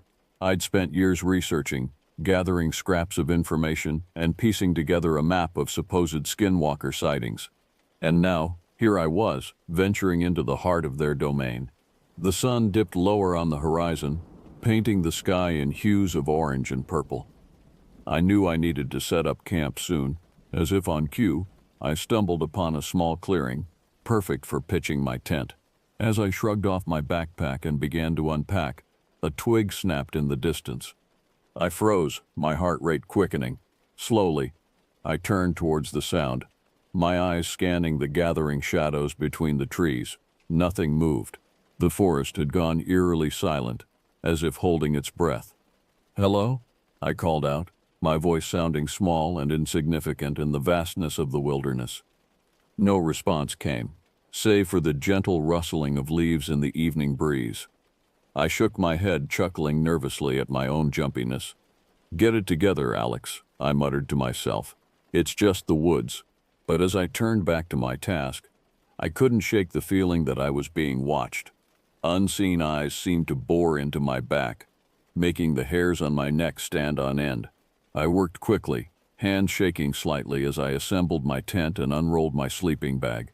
As darkness fell, I built a small fire, its warmth and light providing a modicum of comfort. I heated up a can of beans, eating mechanically as I stared into the flickering flames. The fire cast dancing shadows on the surrounding trees, and more than once I thought I saw movement just beyond the circle of light. Sleep, when it came, was fitful and filled with unsettling dreams. I tossed and turned, my subconscious conjuring images of grotesque, half-human creatures stalking through moonlit forests. In my dreams I ran, but no matter how fast I moved, the shadows always seemed to be gaining on me. I awoke with a start, drenched in cold sweat. The fire had burned down to embers, and the night was at its darkest hour. Something had woken me. But what? I strained my ears, listening intently. There it was again, a low guttural sound, somewhere between a growl and a whimper. It seemed to come from just beyond my campsite, hidden in the inky blackness of the forest. I reached for my flashlight with trembling hands, its beam cutting through the darkness like a knife. As I swept the light across the tree line, my breath caught in my throat. Two eyes, reflecting the light like polished mirrors, stared back at me. They were too high off the ground to belong to any normal animal, and as I watched, they blinked slowly, deliberately. In that moment, I realized that the legends were true. The Skinwalker was real, and it had found me. The eyes vanished as quickly as they had appeared, leaving me alone in the suffocating darkness. I scrambled out of my tent, flashlight in hand, sweeping the beam frantically across the tree line. My heart pounded in my chest, threatening to burst through my ribcage. "Hello?" I called out again, my voice cracking. "Is someone there?" Only the whisper of wind through pine needles answered me. I stood there for what felt like hours, muscles tense, ready to flee at the slightest provocation, but nothing came. As the adrenaline slowly ebbed from my system, I began to doubt what I'd seen. Maybe it was just an animal, my mind playing tricks on me in the unfamiliar darkness. Dawn broke, painting the sky in pale hues of pink and gold. I hadn't slept a wink since the incident, instead keeping a silent vigil by the rekindled fire. As sunlight filtered through the trees, I felt a wave of embarrassment wash over me. In the light of day, my fears seemed silly, almost childish. I packed up camp quickly, eager to put some distance between myself and the sight of my nocturnal fright. The day's hike took me deeper into the wilderness, the trail growing fainter with each passing mile. By mid-afternoon, I found myself in a narrow canyon, its walls rising steeply on either side. The air grew cooler as I descended, and an oppressive silence settled over the landscape. No birds sang, no insects buzzed. It was as if all life had been drained from this place, leaving behind only stone and shadow. As I rounded a bend in the canyon, I stumbled to a halt. There, etched into the rock face before me, was a series of strange symbols. They seemed ancient, weathered by countless years of wind and rain. I approached cautiously, running my fingers over the grooves in the stone. A shiver ran down my spine as I recognized some of the imagery from my research. These were Navajo symbols, warnings of a sacred and dangerous place. And there, at the center of the arrangement, was a grotesque, half-human figure that could only represent one thing: the skinwalker. I fumbled for my camera, snapping photo after photo of the rock art. This was proof, tangible evidence of the legends. As I lowered the camera, movement caught my eye. Something dark and fast darted between the rocks at the base of the canyon wall. "Hey!" I shouted, scrambling over the uneven ground towards where I'd seen the movement. But when I reached the spot, there was nothing there. No tracks, no disturbance in the loose scree. It was as if whatever I'd seen had simply vanished into thin air. The sun was setting by the time I made camp that night, choosing a spot with my back to the canyon wall. As darkness fell, the silence grew even more profound. No crickets chirped, no owls hooted. The only sound was the beating of my own heart and the occasional crackle from my small fire. I tried to convince myself that I was imagining things, that my research into skinwalker lore was making me jumpy and paranoid. But as I sat there in the gathering gloom, I couldn't shake the feeling that I was being hunted. Sleep eluded me once again. Every snapping twig, every rustle of leaves sent a jolt of fear through my body. I lay in my tent, eyes wide open, straining to pierce the darkness beyond the thin fabric walls. It was well past midnight when I heard it, a voice, barely above a whisper, calling my name. "Alex." I sat bolt upright, breath catching in my throat. The voice had sounded so close, as if someone or something was standing just outside my tent. "Alex, come out and play." The words were spoken in English, but with a strange guttural accent that sent chills down my spine. I fumbled for my flashlight, hands shaking so badly I could barely grip it. "Who's there?" I called out, trying and failing to keep the tremor from my voice. Silence fell once more, heavy and oppressive. Then slowly, a shadow fell across my tent. Something large was moving outside, circling my campsite with deliberate, menacing steps. I held my breath, pressing myself against the far side of the tent. The shadow paused by the entrance, and I could hear deep, ragged breathing. Then, to my horror, the zipper of my tent began to move, slowly inching upward. Panic overtook me. I lashed out with my feet, kicking the tent over and scrambling out the other side. I ran blindly into the night, branches whipping at my face, roots threatening to trip me with every step. Behind me, I heard an inhuman howl of rage. The sound spurred me on, driving me deeper into the unknown wilderness. I ran until my lungs burned and my legs threatened to give out. finally collapsing behind a large boulder. As I fought to catch my breath, I strained my ears for any sign of pursuit. The forest had fallen silent once more, but the silence itself seemed charged with malevolent energy. I spent the rest of the night huddled behind that rock, jumping at every sound, praying for the sun to rise. When dawn finally broke, I found myself miles from my campsite, hopelessly lost in the vastness of the Navajo wilderness. My supplies, my map, my cell phone, all left behind in my panicked flight. I was alone, unarmed, and at the mercy of whatever stalked these ancient lands. The day that followed was a blur of exhaustion, fear, and growing desperation. I stumbled through the wilderness, trying to find my way back to some semblance of civilization. But every tree looked the same, every rocky outcropping an exact mirror of the last. It was as if the landscape itself was conspiring against me, leading me in endless circles. As the sun began to set once more, I found myself at the edge of a small clearing. In the center stood a solitary hogan, its mud and log construction a stark contrast to the surrounding wilderness. Hope surged through me. Perhaps whoever lived here could help me, could call for rescue. I approached the hogan cautiously, noting the lack of smoke from the central chimney hole. "Hello?" I called out. "Is anyone home? I need help." No answer came. The hogan stood silent and still, an island of human habitation in a sea of wilderness. As I drew closer, I noticed strange markings carved into the wooden door, symbols similar to those I'd seen on the canyon wall. My hand hesitated on the door handle. Every instinct screamed at me not to enter, that this place was wrong somehow. But the alternative was another night alone in the forest, prey to whatever had stalked me the night before. Taking a deep breath, I pushed the door open. The interior of the hogan was dark and musty, the air thick with the scent of sage and something else, something metallic and unpleasant. As my eyes adjusted to the gloom, I saw that the single room was sparsely furnished. A few woven rugs covered the packed earth floor, and a small table stood against one wall.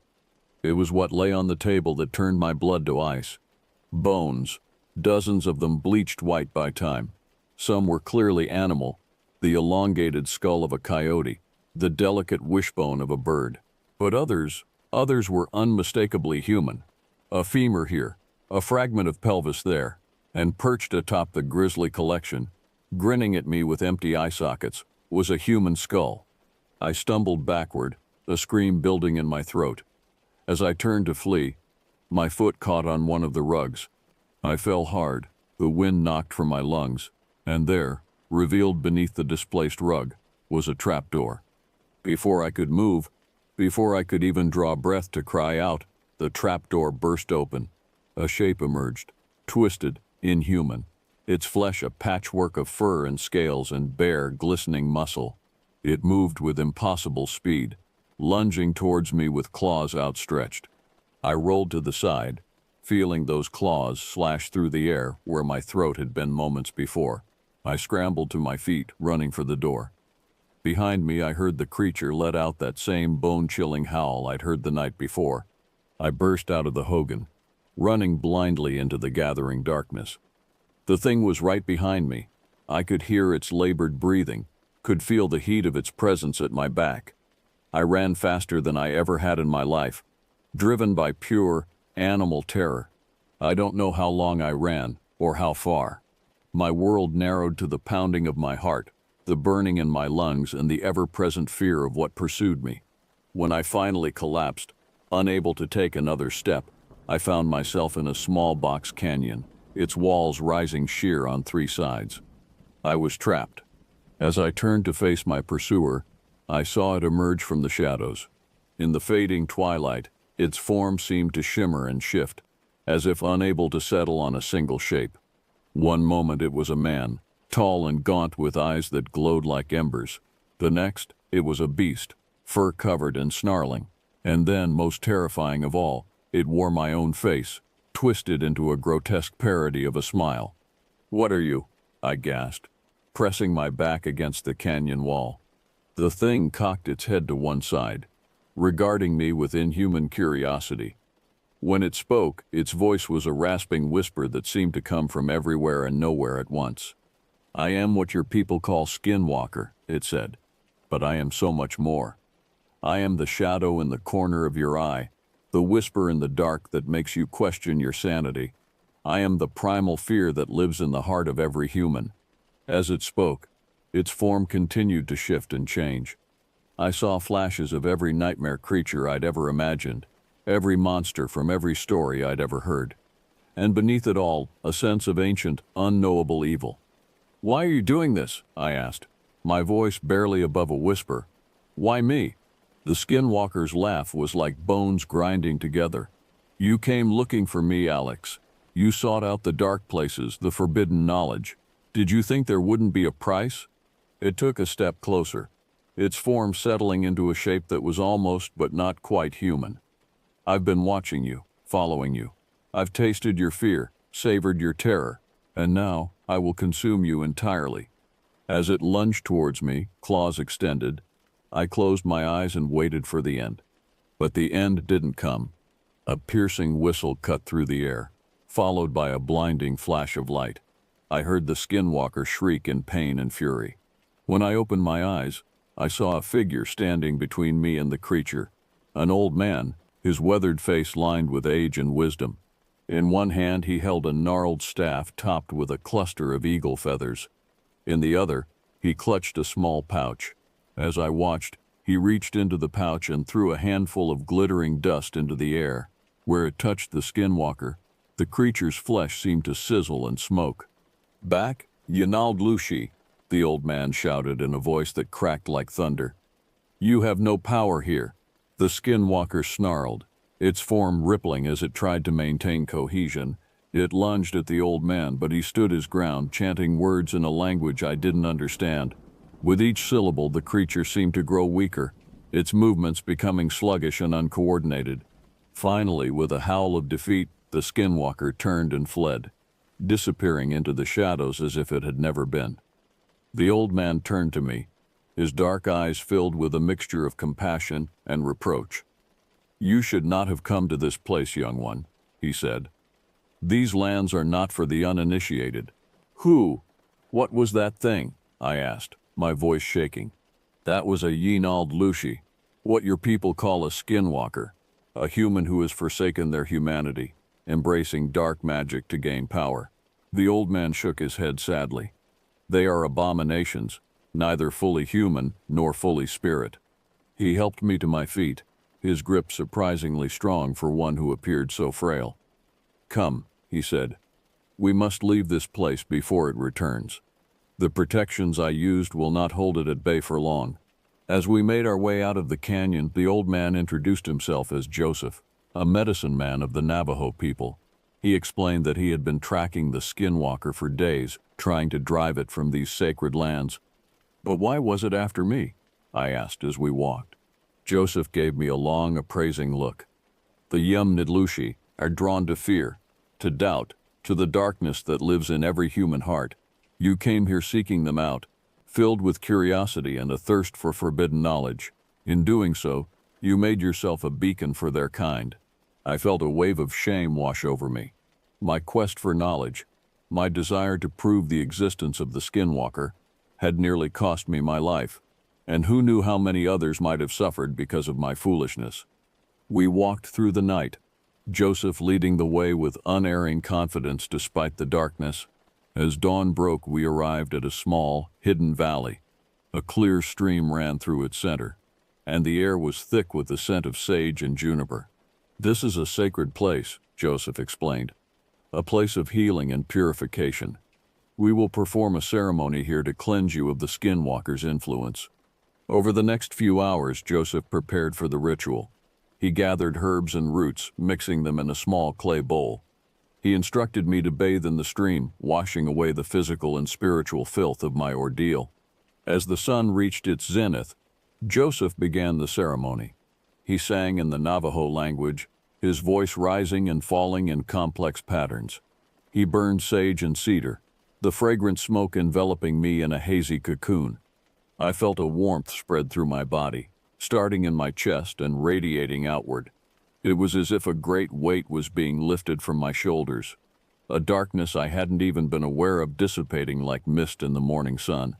As the ceremony reached its climax, I saw something, a shadowy form, vaguely humanoid, seemed to be pulled from my body.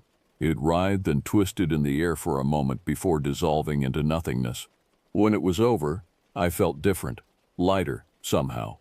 Cleaner, not just physically but deep in my soul. Joseph nodded, satisfaction evident in his eyes. "It is done," he said. "The taint of the Yinal Lushi has been cleansed from you." We spent that night in the valley, Joseph sharing stories of his people, of the delicate balance between the physical and spiritual worlds. I listened, enraptured, my earlier skepticism replaced by a deep respect for this ancient wisdom. The next morning, Joseph led me back to civilization. As we walked, he spoke of responsibility, of the importance of respecting the old ways and the dangers of seeking out that which was meant to remain hidden. "The world is full of mysteries, young one," he said. "Some are meant to be explored, others to remain in shadow. Wisdom lies in knowing the difference." When we reached the ranger station at the edge of the Navajo lands, Joseph prepared to take his leave. Before he left, he pressed something into my hand, a small pouch, similar to the one he had used against the skinwalker. "For protection," he said. "But remember, true safety comes from within. Guard your thoughts, your intentions. They have more power than you know." As I watched him walk away, blending into the landscape as if he were a part of it, I felt a profound sense of change. I had come to these lands seeking proof of the supernatural, driven by an almost obsessive need to uncover the truth behind the legends. I left with far more questions than answers, but also with a newfound respect for the unknown. The world, I realized, was far stranger and more wonderful than I had ever imagined, but it was also more dangerous, filled with forces beyond human comprehension. As I began the long journey home, I knew that I would never be the same. The encounter with the skinwalker, the wisdom shared by Joseph, these experiences had changed me on a fundamental level. I also knew that I would return to these lands someday. Not to chase legends or seek out the darkness, but to learn, to understand, to bridge the gap between my world and the ancient wisdom of Joseph's people. But for now, I had a story to tell. A story of terror and wonder, of ancient evils and timeless guardians. A story that I realized was only the beginning of a much larger journey. As I boarded the bus that would take me back to the city, I clutched the small pouch Joseph had given me, feeling its reassuring weight in my hand. The journey ahead was long, but I knew it was just the beginning. The world had revealed a small fraction of its mysteries to me, and while part of me still craved to uncover more, I now understood the importance of patience, respect, and wisdom in approaching the unknown. As the bus pulled away from the station, I gazed out at the vast expanse of the Navajo lands, silently promising to return one day, not as a seeker of thrills, but as a student of the ancient ways, ready to learn and understand the delicate balance between our world and the realms beyond.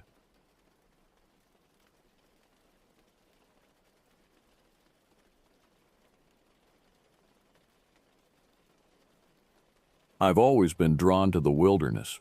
There's something about the vastness of untamed nature that speaks to a primal part of my soul. So when my friend Jake suggested a week-long camping trip in the Navajo Nation's backcountry, I jumped at the chance. We'd been planning this trip for months, poring over maps and trail guides, carefully selecting our gear.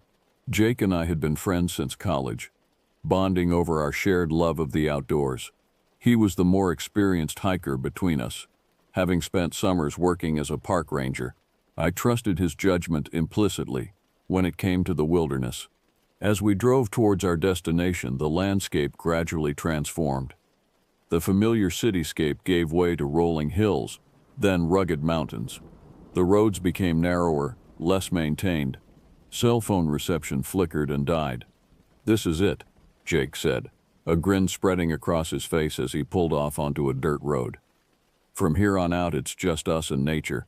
I felt a mix of excitement and trepidation as we bumped along the rutted path. The sun was starting to set, painting the sky in brilliant oranges and purples. In the fading light, the Joshua trees cast strange, twisted shadows. We arrived at our starting point just as true darkness fell. The stars were incredible out here, far from any light pollution. As we set up our tent, I couldn't shake the feeling that we were being watched. I chalked it up to city dweller nerves and tried to focus on the excitement of our adventure. If only I'd known then what lurked in the darkness beyond our campfire's glow. If only I'd heeded that first prickle of unease. But I pushed my concerns aside, eager to start our journey into the heart of the wilderness. As we settled into our sleeping bags that night, the coyotes began to howl. Their eerie cries echoed across the desert, sending a shiver down my spine. Little did I know, those howls were a warning of the horrors that awaited us in the days to come. We set out at dawn, the air crisp and cool. Our packs were heavy with supplies, but our spirits were high. The trail started off easy enough, winding through stands of pinyon pines and juniper. As we climbed higher into the mountains, the vegetation changed, becoming sparser and more rugged. Jake led the way, setting a brisk pace.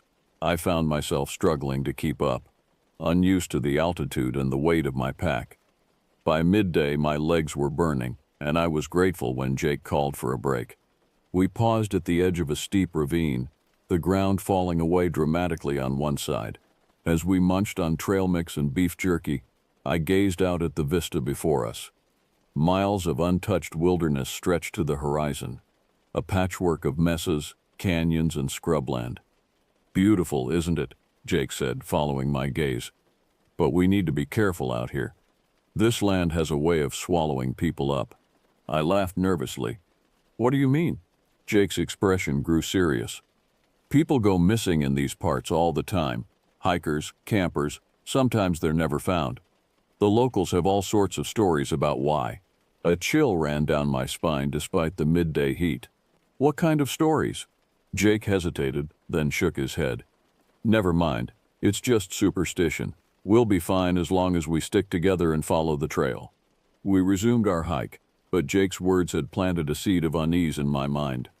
As we pushed deeper into the wilderness, I couldn't shake the feeling that we were trespassing in a place where humans didn't belong. That night, we made camp in a small clearing, surrounded by ancient gnarled junipers. As darkness fell, the trees seemed to loom over us, their branches reaching out like grasping fingers. The silence was oppressive, broken only by the crackle of our campfire and the occasional hoot of an owl. I tossed and turned that night, unable to sleep. Every snapping twig or rustle of wind through the trees set my heart racing. And then, just as I was finally drifting off, I heard it, a sound that made my skin crawl. It was a howl, but unlike anything I'd ever heard before. Not quite human, not quite animal. It echoed through the night, filled with an otherworldly anguish that chilled me to my core. I lay there, rigid with fear, straining my ears. But the sound didn't come again. When I asked Jake about it in the morning, he claimed he hadn't heard a thing. The third day of our hike brought us to the edge of an expansive mesa. The trail narrowed, hugging the cliff face with a sheer drop-off to our right. My palms were sweaty as I gripped the straps of my backpack, careful not to look down at the dizzying height. As we inched along the precarious path, the wind picked up, whistling through the rocks. At first, I thought it was just my imagination, but as we progressed, I could have sworn I heard whispers carried on the breeze, snatches of words in a language I didn't understand, urgent and insistent. "Jake," I called out, my voice tight with tension. "Do you hear that?" He paused, cocking his head to listen. After a moment, he shook his head. "Just the wind. This place can play tricks on your mind if you let it." I nodded, trying to convince myself he was right. But the whispers persisted, growing louder as we continued along the trail. They seemed to be warning us, urging us to turn back. I wanted to tell Jake we should heed their advice, but I was afraid he'd think I was losing it. As the sun began to set, we finally reached a suitable camping spot. While Jake set up the tent, I gathered firewood. The forest around us was dense and old, the trees twisted into strange shapes by centuries of wind and weather. As I bent to pick up a fallen branch, something caught my eye. Carved into the trunk of a nearby tree was a symbol, a crude stick figure with exaggerated limbs and an elongated head. It looked ancient, the edges of the carving weathered and indistinct. A wave of dread washed over me. I'd seen this symbol before, in books about Native American folklore.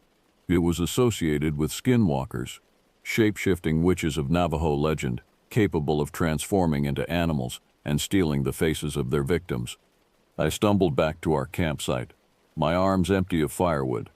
Jake looked up from the tent, his brow furrowing with concern. "What's wrong? You look like you've seen a ghost."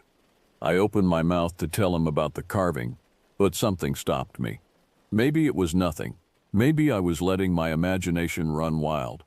Instead, I mumbled something about being tired and retreated to the tent. That night, the whispers returned, no longer confined to the wind.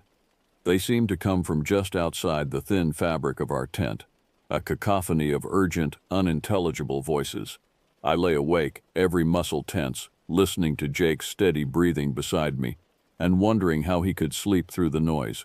As dawn broke, I finally drifted into a fitful sleep. My dreams were filled with shadowy figures that shifted and changed, always just out of sight.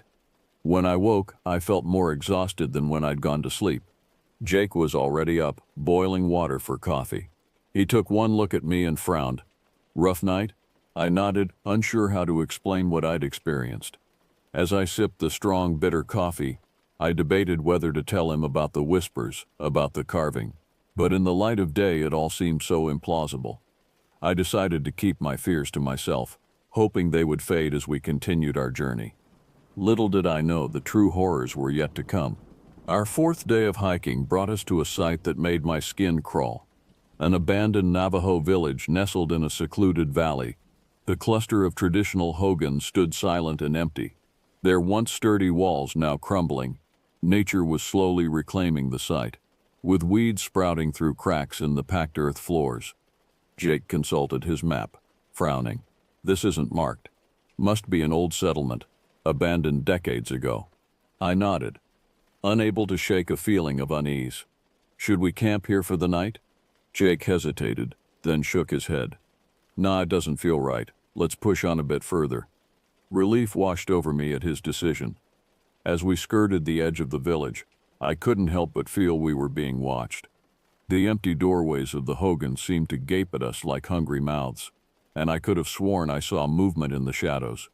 Just as we were about to leave the village behind, something caught my eye. Half hidden by overgrown brush was a structure unlike the others, a small, windowless building made of rough-hewn stone. Its door was ajar, revealing a yawning darkness within. "Jake," I called out, pointing. "What do you think that is?" He squinted at the building, then shrugged. "Hard to say. Could be a storehouse, or maybe some kind of ceremonial structure. Best leave it alone, though. We shouldn't disturb these places." I nodded in agreement, but found myself drawn to the mysterious building. As we passed by, I glanced inside. The interior was too dark to make out clearly, but I caught a glimpse of something that made my heart skip a beat. Rows of shelves lined with jars, their contents hidden in the gloom. We made camp that night about a mile past the abandoned village, in a small clearing surrounded by juniper trees. As darkness fell, an oppressive silence settled over us. No crickets chirped, no nocturnal animals rustled in the underbrush. It was as if all life had fled the area. I tossed and turned that night, unable to shake the image of those mysterious jars from my mind. In my fitful dreams, I saw them clearly, filled with swirling mists that coalesced into faces. Mouths opened in silent screams. I woke with a start in the pre-dawn gloom, heart pounding. For a moment, I could have sworn I saw a figure standing at the edge of our campsite, tall and gaunt, with antlers sprouting from its head. But when I blinked, it was gone. As we packed up camp that morning, neither of us spoke much. The weight of the previous day's discovery hung heavy between us. Little did we know, our encounter with the abandoned village was just the beginning of the horrors that awaited us. On the fifth day of our hike, the weather took a turn for the worse. Dark clouds rolled in from the west, bringing with them a biting wind that cut through our layers of clothing. Jake studied the sky with a frown, his usual easygoing demeanor replaced by concern. "We need to find shelter," he said, raising his voice to be heard over the rising wind. "This storm looks bad." We quickened our pace, searching for any natural formation that might offer protection from the elements. The temperature dropped rapidly, and soon fat raindrops began to fall, quickly turning into a deluge that soaked us to the skin. Lightning flashed across the sky, followed almost immediately by a deafening crack of thunder. In that brief illumination, I caught sight of something that made my heart leap, a cave entrance set into the side of a nearby cliff. "There," I shouted, pointing. Jake nodded, and we made a dash for the opening, slipping and sliding on the rain-slick rocks. We huddled just inside the cave mouth, catching our breath and wringing water from our clothes. As my eyes adjusted to the gloom, I realized the cave was deeper than I'd initially thought. A narrow passage led further into the earth, disappearing into darkness. Jake pulled out his flashlight, shining it down the passageway. "We should see if it goes back further. Might be warmer away from the entrance." I hesitated, an inexplicable dread settling in the pit of my stomach. But another boom of thunder made me jump, and I nodded in agreement.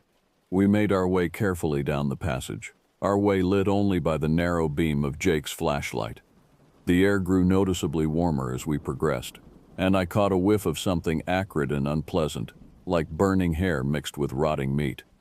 The passage opened up into a larger cavern, and Jake's light fell upon something that made us both gasp. The walls were covered in paintings, crude yet somehow unsettling depictions of human and animal figures. But it was what lay at the center of the cave that truly chilled me to the bone. A circle of stone surrounded a pit filled with what looked like ashes and charred bone fragments. Arranged around the pit were objects that I recognized with growing horror: bundles of feathers, animal skulls, and most disturbingly, what appeared to be strips of desiccated skin. "We need to leave," I whispered, tugging at Jake's sleeve. "Now."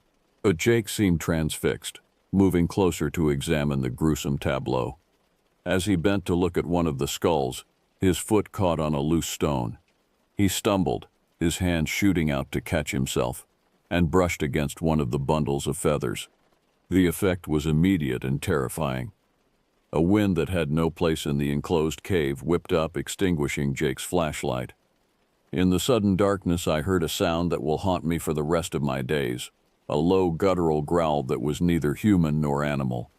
I grabbed blindly for Jake, my fingers closing around his wrist. Together we stumbled back towards the cave entrance, hearts pounding in our ears. Behind us, I could hear something moving, its claws scraping against stone as it pursued us.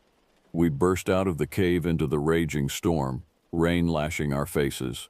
Without a word, we ran, slipping and sliding on the wet ground, driven by pure terror. It wasn't until we'd put a considerable distance between us and the cave that we finally stopped, collapsing to the ground, gasping for air. As we huddled together under the meager shelter of a scrub oak, I turned to Jake. What was that?" He shook his head, his face pale in the fading light. "I don't know, but I think we've stumbled into something we weren't meant to see. Something old and dangerous." As night fell and the storm raged on, we clung to each other, jumping at every sound. The horrors we'd witnessed in the cave had shaken us to our core, and we both knew that our ordeal was far from over. The storm raged through the night, but it was nothing compared to the tempest of fear and confusion in my mind. Sleep was impossible. Every gust of wind sounded like that terrifying growl from the cave. Every shadow seemed to move with sinister purpose. As dawn broke, the rain finally began to subside. Jake and I emerged from our makeshift shelter, soaked and shivering. We didn't speak about what had happened in the cave. It was as if putting it into words would make it too real, too terrifying to face. We set off again, our pace quicker than before, driven by an unspoken need to put as much distance between us and that awful place as possible. But as the day wore on, I began to notice something wrong with Jake. He was unusually quiet, his normally animated face set in a grim mask. Every so often he would stop abruptly, cocking his head as if listening to something I couldn't hear. When I asked if he was okay, he would just grunt and push on faster. By midday, Jake's behavior had become truly alarming. His movements were jerky and uncoordinated, and he kept scratching at his arms and face, leaving long red welts. When he turned to look at me, I recoiled in shock. His eyes had changed, the pupils elongated like those of a cat or a reptile. "Jake," I said, my voice trembling, "what's happening to you?" He opened his mouth as if to speak, but what came out was a strangled, inhuman sound. Before my horrified eyes, Jake began to change, his body contorted, bones cracking and reforming. Coarse, dark hair sprouted from his skin, and his face elongated into a canine muzzle. I stumbled backward, unable to process what I was seeing. Where my friend had stood moments before was now a creature out of nightmare, a monstrous hybrid of man and wolf, its yellow eyes fixed on me with predatory intensity. The thing that had been Jake let out a blood-curdling howl and lunged at me. Pure instinct took over, and I ran. I crashed through the underbrush, branches whipping at my face, roots threatening to trip me at every step. Behind me, I could hear the creature pursuing, its hot breath practically on my neck. I don't know how long I ran. Time seemed to lose all meaning in the face of blind terror. My lungs burned, my legs ached, but I didn't dare slow down. The sound of the creature's pursuit drove me onward, deeper into the wilderness. As the sun began to set, I finally collapsed, my body unable to go any further. I huddled behind a large boulder, trying to muffle my ragged breathing. For a long moment, all I could hear was the pounding of my own heart. Then, in the distance, a howl echoed through the gathering darkness. It was moving away from me. I spent that night in a state of hypervigilance, jumping at every sound. By the time dawn broke, I was exhausted, dehydrated, and completely lost. The enormity of my situation began to sink in. I was alone in the wilderness, being hunted by something that defied explanation. My only ally had become a monster. As I stumbled onward, driven by the need to find help or civilization, one thought kept repeating in my mind: this can't be real. Skinwalkers were just legends, stories told around campfires, but I couldn't deny what I had seen with my own eyes. Days blurred together as I wandered through the unforgiving landscape. My supplies were running low, and I knew I couldn't survive out here much longer. The constant fear of the creature of Jake returning kept me moving, even as my body screamed for rest. On what I believed to be the 7th day since Jake's transformation, I crested a hill and saw something that made my heart leap. A small cluster of buildings in the distance. A town, or at least some kind of settlement. Hope surged through me, giving me a burst of energy. As I approached, however, that hope turned to ash. The buildings were abandoned, windows dark and empty. It was another ghost town, like the village we had passed days ago. But I was too exhausted and desperate to care. Any shelter was better than none. I made my way to what looked like it had once been a general store. The door creaked open at my touch and I stumbled inside. Dust coated every surface and the air was stale. But it was dry and out of the wind. I collapsed in a corner, finally allowing myself to rest. I must have fallen asleep because the next thing I knew, I was jolted awake by a sound. Footsteps, slow and deliberate, moving towards the store. For a moment, I dared to hope it was a person, someone who could help me. But then I heard it, that low, inhuman growl. I scrambled to my feet, looking frantically for a way out.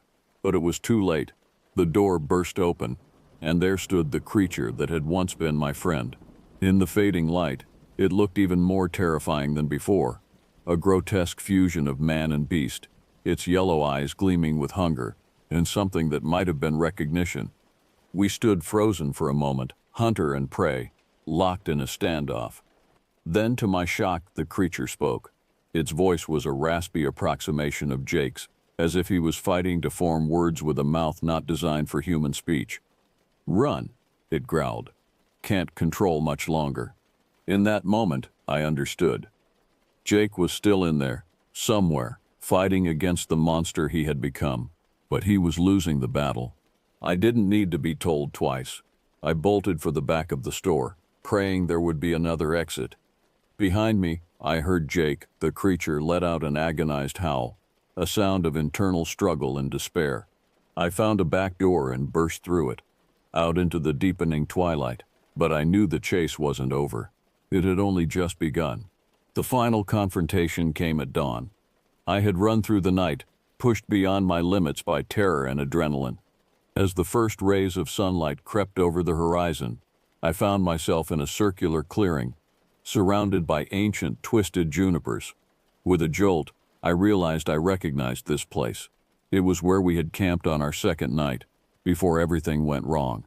I heard movement in the trees, and turned to see the creature emerge into the clearing, but something had changed. Its movements were less predatory, more uncertain. As it stepped into the light, I gasped. The transformation was reversing.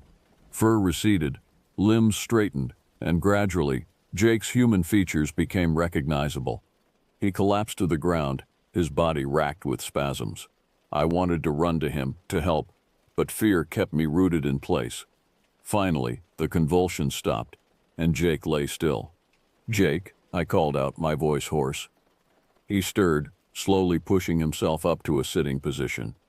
When he looked at me, his eyes were his own again, human, filled with pain and confusion. What happened?" he asked. I approached cautiously, still wary. "You don't remember?" Jake shook his head, then winced. "It's all a blur. I remember the cave, and then flashes, running, hunting." He looked at me, horror dawning on his face. "Oh God, You didn't hurt me," I assured him quickly. "You fought it, Jake. You warned me to run." Relief washed over his features, followed quickly by determination.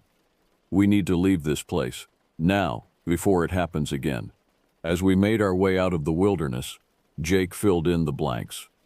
The cave we had sheltered in was a sacred site, a place where skinwalkers performed their rituals. By disturbing it, Jake had inadvertently triggered the transformation. But because he wasn't a willing participant in the dark magic, the change wasn't permanent. We eventually found our way back to civilization, but the experience had changed us both profoundly. Jake decided to stay and learn from the Navajo elders, hoping to understand what had happened to him and ensure it never happened again. As for me, I returned to my life in the city, but I was no longer the same person. I had seen things that defied explanation, experienced horrors that most people couldn't imagine. The wilderness I once loved now filled me with a mix of awe and terror. Sometimes, on quiet nights, I still hear those whispers on the wind, and I wonder about the thin line between myth and reality, and how easy it is to stumble from one into the other.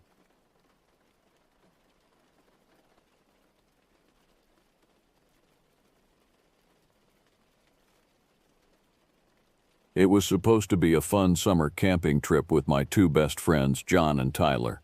We had been planning it for months, a week out in the woods of northern Arizona, hiking, telling stories around the campfire, and getting away from it all. Little did we know the terror that awaited us. We arrived at the trailhead on a hot July afternoon and hefted our heavy packs onto our backs. The air smelled of sun-baked pine needles. Excited for the adventure ahead, we set off down the dusty trail, which quickly narrowed and plunged into a dense forest of ponderosa pines and Douglas firs. The trail wound through the trees, steadily climbing upwards. Occasionally, shafts of sunlight would pierce through the thick canopy, illuminating the motes of pollen and dust swirling in the still air. After a few hours of hiking, we reached a small clearing near a stream and decided to set up camp for the night. We pitched our tents, gathered firewood, and as dusk fell, built a roaring campfire. The crackling flames cast dancing shadows on the surrounding trees as we cooked up some hot dogs and beans for dinner. "Did you hear about the skinwalkers that supposedly live in these woods?" Tyler asked, his face flickering in the firelight. John and I shook our heads. "Skinwalkers are these creatures from Navajo legends," Tyler continued in a hushed voice. "Shamans who can transform into animals, like coyotes or owls, but they're evil. They use their powers to curse and hurt people." "Come on, man, that's just a myth," scoffed John, tossing another log on the fire. But I felt a chill run down my spine, and it wasn't from the cool night air. My grandfather had told me stories about skinwalkers when I was a kid, tales passed down from his own Navajo grandfather. I had always dismissed them as just spooky legends, but out here in the vast wilderness miles from civilization, those old stories took on a menacing weight. We stayed up late into the night, swapping more creepy tales around the dying embers of the fire. Finally, we doused the coals and retired to our tents. But sleep did not come easy to me. Every rustle of leaves or snap of a twig made me start. At one point, I could have sworn I heard footsteps padding softly around our tents, circling us like a predator stalking its prey. My heart pounded in my ears. I squeezed my eyes shut and eventually drifted off into a fitful sleep, plagued by strange and unsettling dreams. I awoke with a start. Something had woken me. A sound. I lay perfectly still, hardly daring to breathe, straining my ears to listen. Beside me, John and Tyler slept on, their breathing slow and even. There it was again, a low, mournful howl that made the hairs on my arm stand up. It sounded like a wolf, but distorted somehow, tinged with an almost human-like anguish. And it sounded close, maybe just beyond the edge of our campsite. I fumbled for my flashlight with shaking hands and unzipped the tent flap as slowly and quietly as I could. I poked my head out, heart pounding, and swept the beam of my flashlight across the campsite. The clearing was empty, our tents and supplies undisturbed. But as I panned the light towards the trees, I froze. Two eyes glowed back at me from the underbrush, about 30 yards away. They were the color of molten sulfur, flickering with a feral, otherworldly light. The howl sounded again, raising in pitch and intensity until it became an almost deafening shriek that shook me to my core. Those baleful yellow eyes never wavered from me. I tore my gaze away and scrambled back into the tent, zipping it up tight with fumbling fingers. I huddled in my sleeping bag, trembling, too terrified to even call out to my friends. The shrieks and howls continued, moving around and around our campsite in a dizzying spiral. It sounded like a coyote, an owl, a woman screaming all at once, blending and bleeding into each other. This went on for what felt like hours, though it may have only been minutes. I squeezed my eyes shut, praying for it to stop, trying to convince myself it was only a nightmare. Eventually, blessedly, the noises faded away and the woods fell silent once more. I must have dozed off at some point, more from sheer exhaustion than anything else. I awoke at first light to John shaking my shoulder. "Rise and shine, sleeping beauty," he said with a grin. "You look like hell. Did you sleep at all last night?" I opened my mouth, then closed it again. How could I begin to explain the sheer primal dread I had experienced? I shook my head and mumbled something about weird dreams. Over breakfast, I kept glancing over my shoulder at the spot in the trees where I had seen those burning yellow eyes. But in the light of day, the forest looked entirely ordinary, even inviting. I started to wonder if I really had imagined the whole thing. Maybe it was just my overactive imagination, primed by Tyler's skinwalker stories, conjuring phantom terrors in the night. After breaking camp, we decided to spend the day going on a longer hike to explore more of the area. "I've heard there are some wicked cool caves a few miles north of here," Tyler said, consulting his trail map. I felt a flicker of unease at the thought of venturing even deeper into the trackless wilderness. But not wanting to seem like a chicken in front of my friends, I agreed. We refilled our water bottles in the creek, shouldered our day packs, and set off. It was a hard hike. The trail grew steeper and rockier, winding up through a parched, sun-blasted landscape of red sandstone cliffs and gnarled juniper trees. The relentless July sun beat down on us, and I could feel my shirt sticking to my back with sweat. We spoke little, saving our breath for the climb. As the afternoon wore on, an oppressive silence seemed to fall over the land, broken only by the crunch of our footsteps and the hollow whistle of the wind through the canyons. I had the uncanny sensation of being watched, though I never saw another soul on the trail.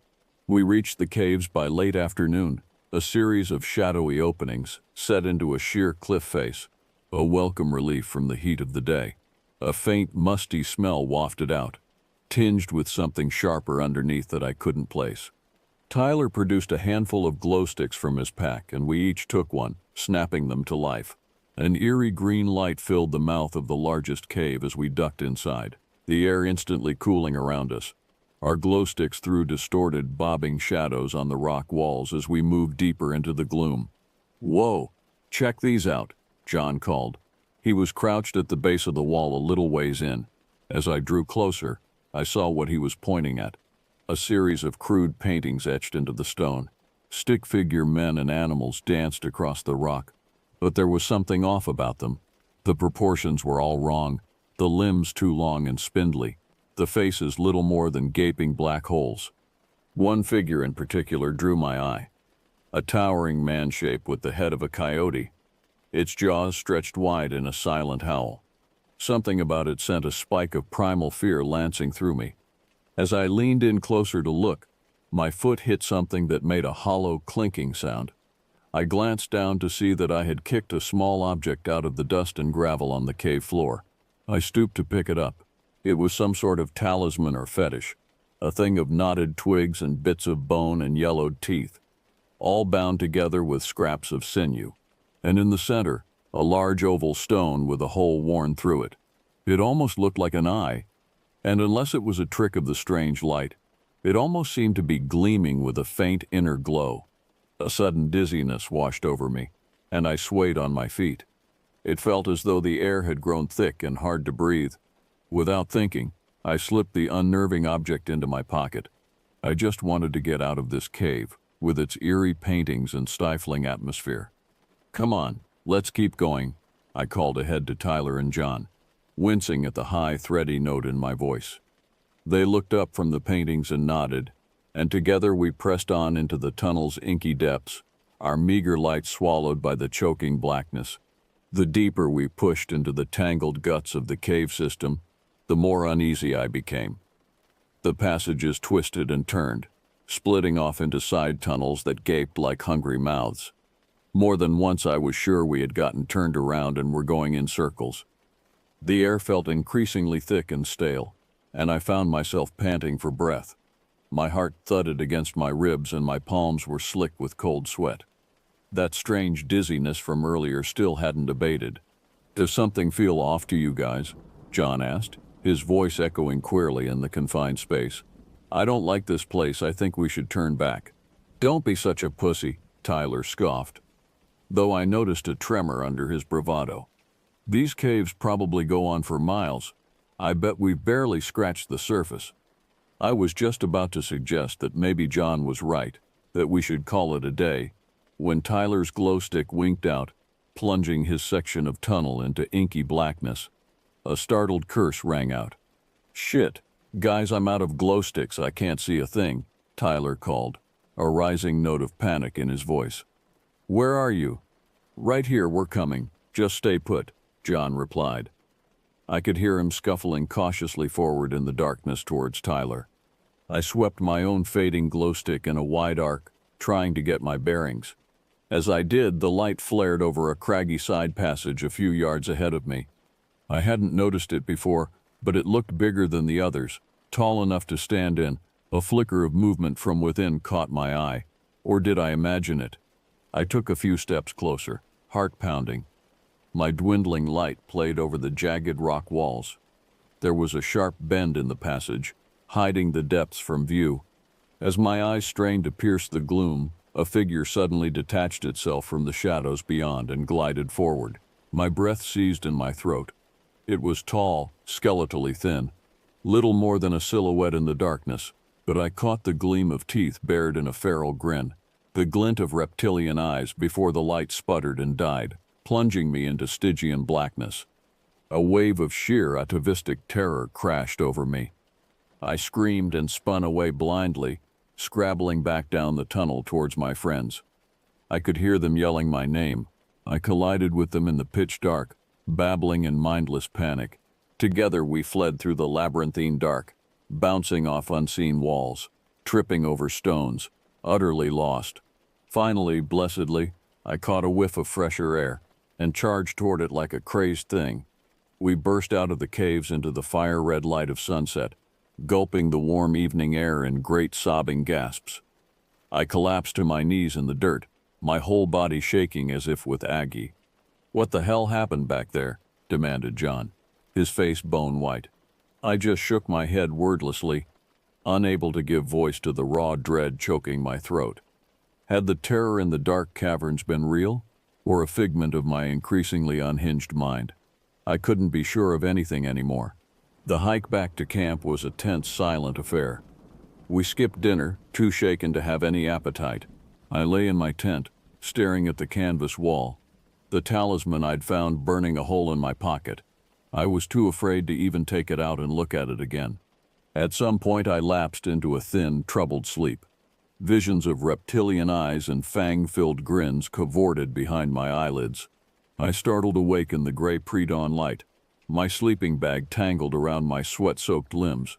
Crawling out of the tent, I stood up painfully, muscles sore and joints aching like I had aged decades in a single night. As I turned to survey the gloom-shrouded campsite, my heart stuttered to a stop.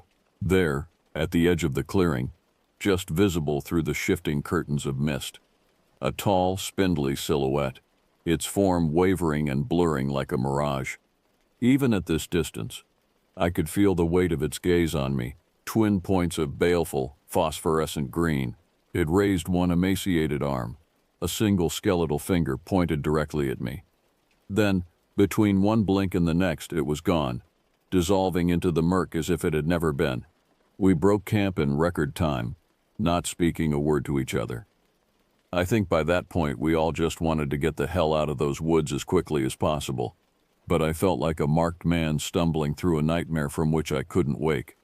As we set off down the trail, packs heavy on our aching backs, the feeling of being watched returned tenfold. The shadows between the trees seemed to ripple and seethe, snap of twig and rustle of leaves from unseen things tracking us just out of sight, and always at the corner of my eye, a flicker of movement, a flash of unnatural contortions, there and gone. We had been hiking for maybe 20 minutes when Tyler, who was on point, suddenly stopped dead in his tracks. "Do you hear that?" he whispered, his face bloodless. John and I cocked our heads, listening. And then we heard it too, a voice on the wind. Ragged, ululating syllables in some unknown tongue, ebbing and flowing, drawing closer. "Run," John croaked. "Run." And we ran, crashing through the brush in a blind frenzy, heedless of direction.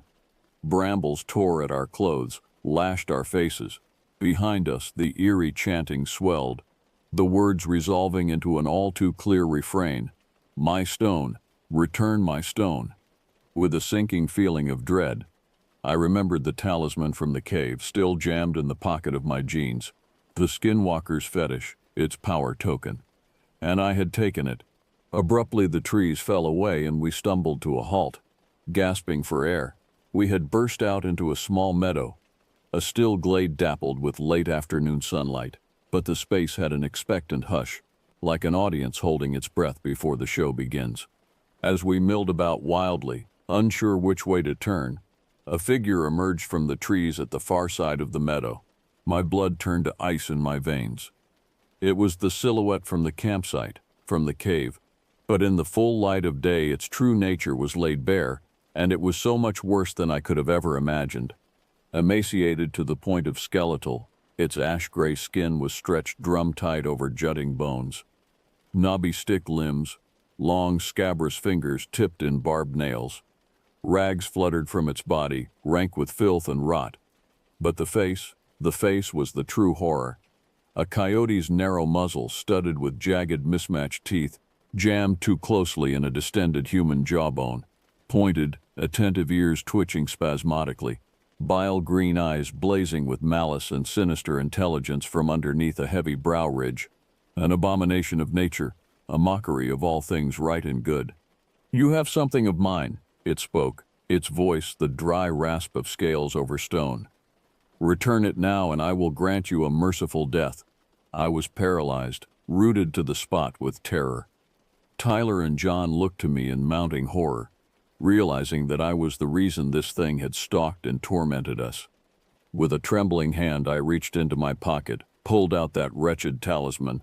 As soon as it hit the open air it began to vibrate, to hum, as if in recognition of its master. The skinwalkers. As soon as the talisman hit the open air, it began to vibrate, to hum, as if in recognition of its master. The skinwalker's phosphorescent eyes fastened hungrily upon it. Yes, it hissed, a long forked tongue, lolling obscenely over its snaggle teeth. Return it to me, foolish mortal, and your death will be swift. I stood frozen, the fetish clutched in my white-knuckled grip, my mind a perfect blank of sheer terror. The skinwalker took one gliding step forward, stick limbs moving with an obscene boneless grace. Don't do it, John suddenly yelled, startling me out of my stupor. Destroy the damn thing before it can get its claws on it. He started frantically digging through his pockets, searching for something.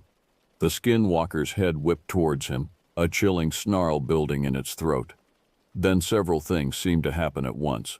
The skinwalker lunged forward with supernatural speed, covering the distance of the meadow in a single heart's beat. At the same time, John found what he was looking for, his grandpa's old Zippo lighter. He snatched the talisman from my limp fingers, flicked the lighter to life, and touched the flame to the desiccated twigs and sinew. The effect was immediate and explosive. The skinwalker reared back with an ungodly shriek, a sound of equal parts agony and fury that sent daggers of pain lancing through my head. Greasy black smoke poured from the talisman as it burst into sickly green flames. The skinwalker's form seemed to waver and run like melting wax, its outline blurring. With a final soul-rending wail, the creature dissolved into a vortex of foul smoke and embers that swirled away on the rising wind. The fetish crumbled into ash in John's grip, sifting through his fingers to dust the forest floor. For a long moment we stood there trembling, hardly daring to believe it was over. Then as one we turned and got the hell out of there, not stopping until we had put a dozen miles in the safety of civilization between us and that cursed glade. We never spoke of what happened in those woods again. The experience was too raw, too scarring. I think we all privately hoped that if we just didn't acknowledge it, we could pretend it never happened, that it was all just a shared hallucination or mass delusion born of isolation and overactive imaginations. But that chilling wail still haunts my nightmares, and sometimes I catch a flicker of movement at the corner of my eye, there and gone between one blink and the next. And in those moments I wonder if we truly defeated the skinwalker that day, or merely delayed the inevitable. If one day I'll awake to find those malevolent green eyes staring into mine, hear that voice like crumbling tombstones whisper, "I have finally found you," and then there will be no escape.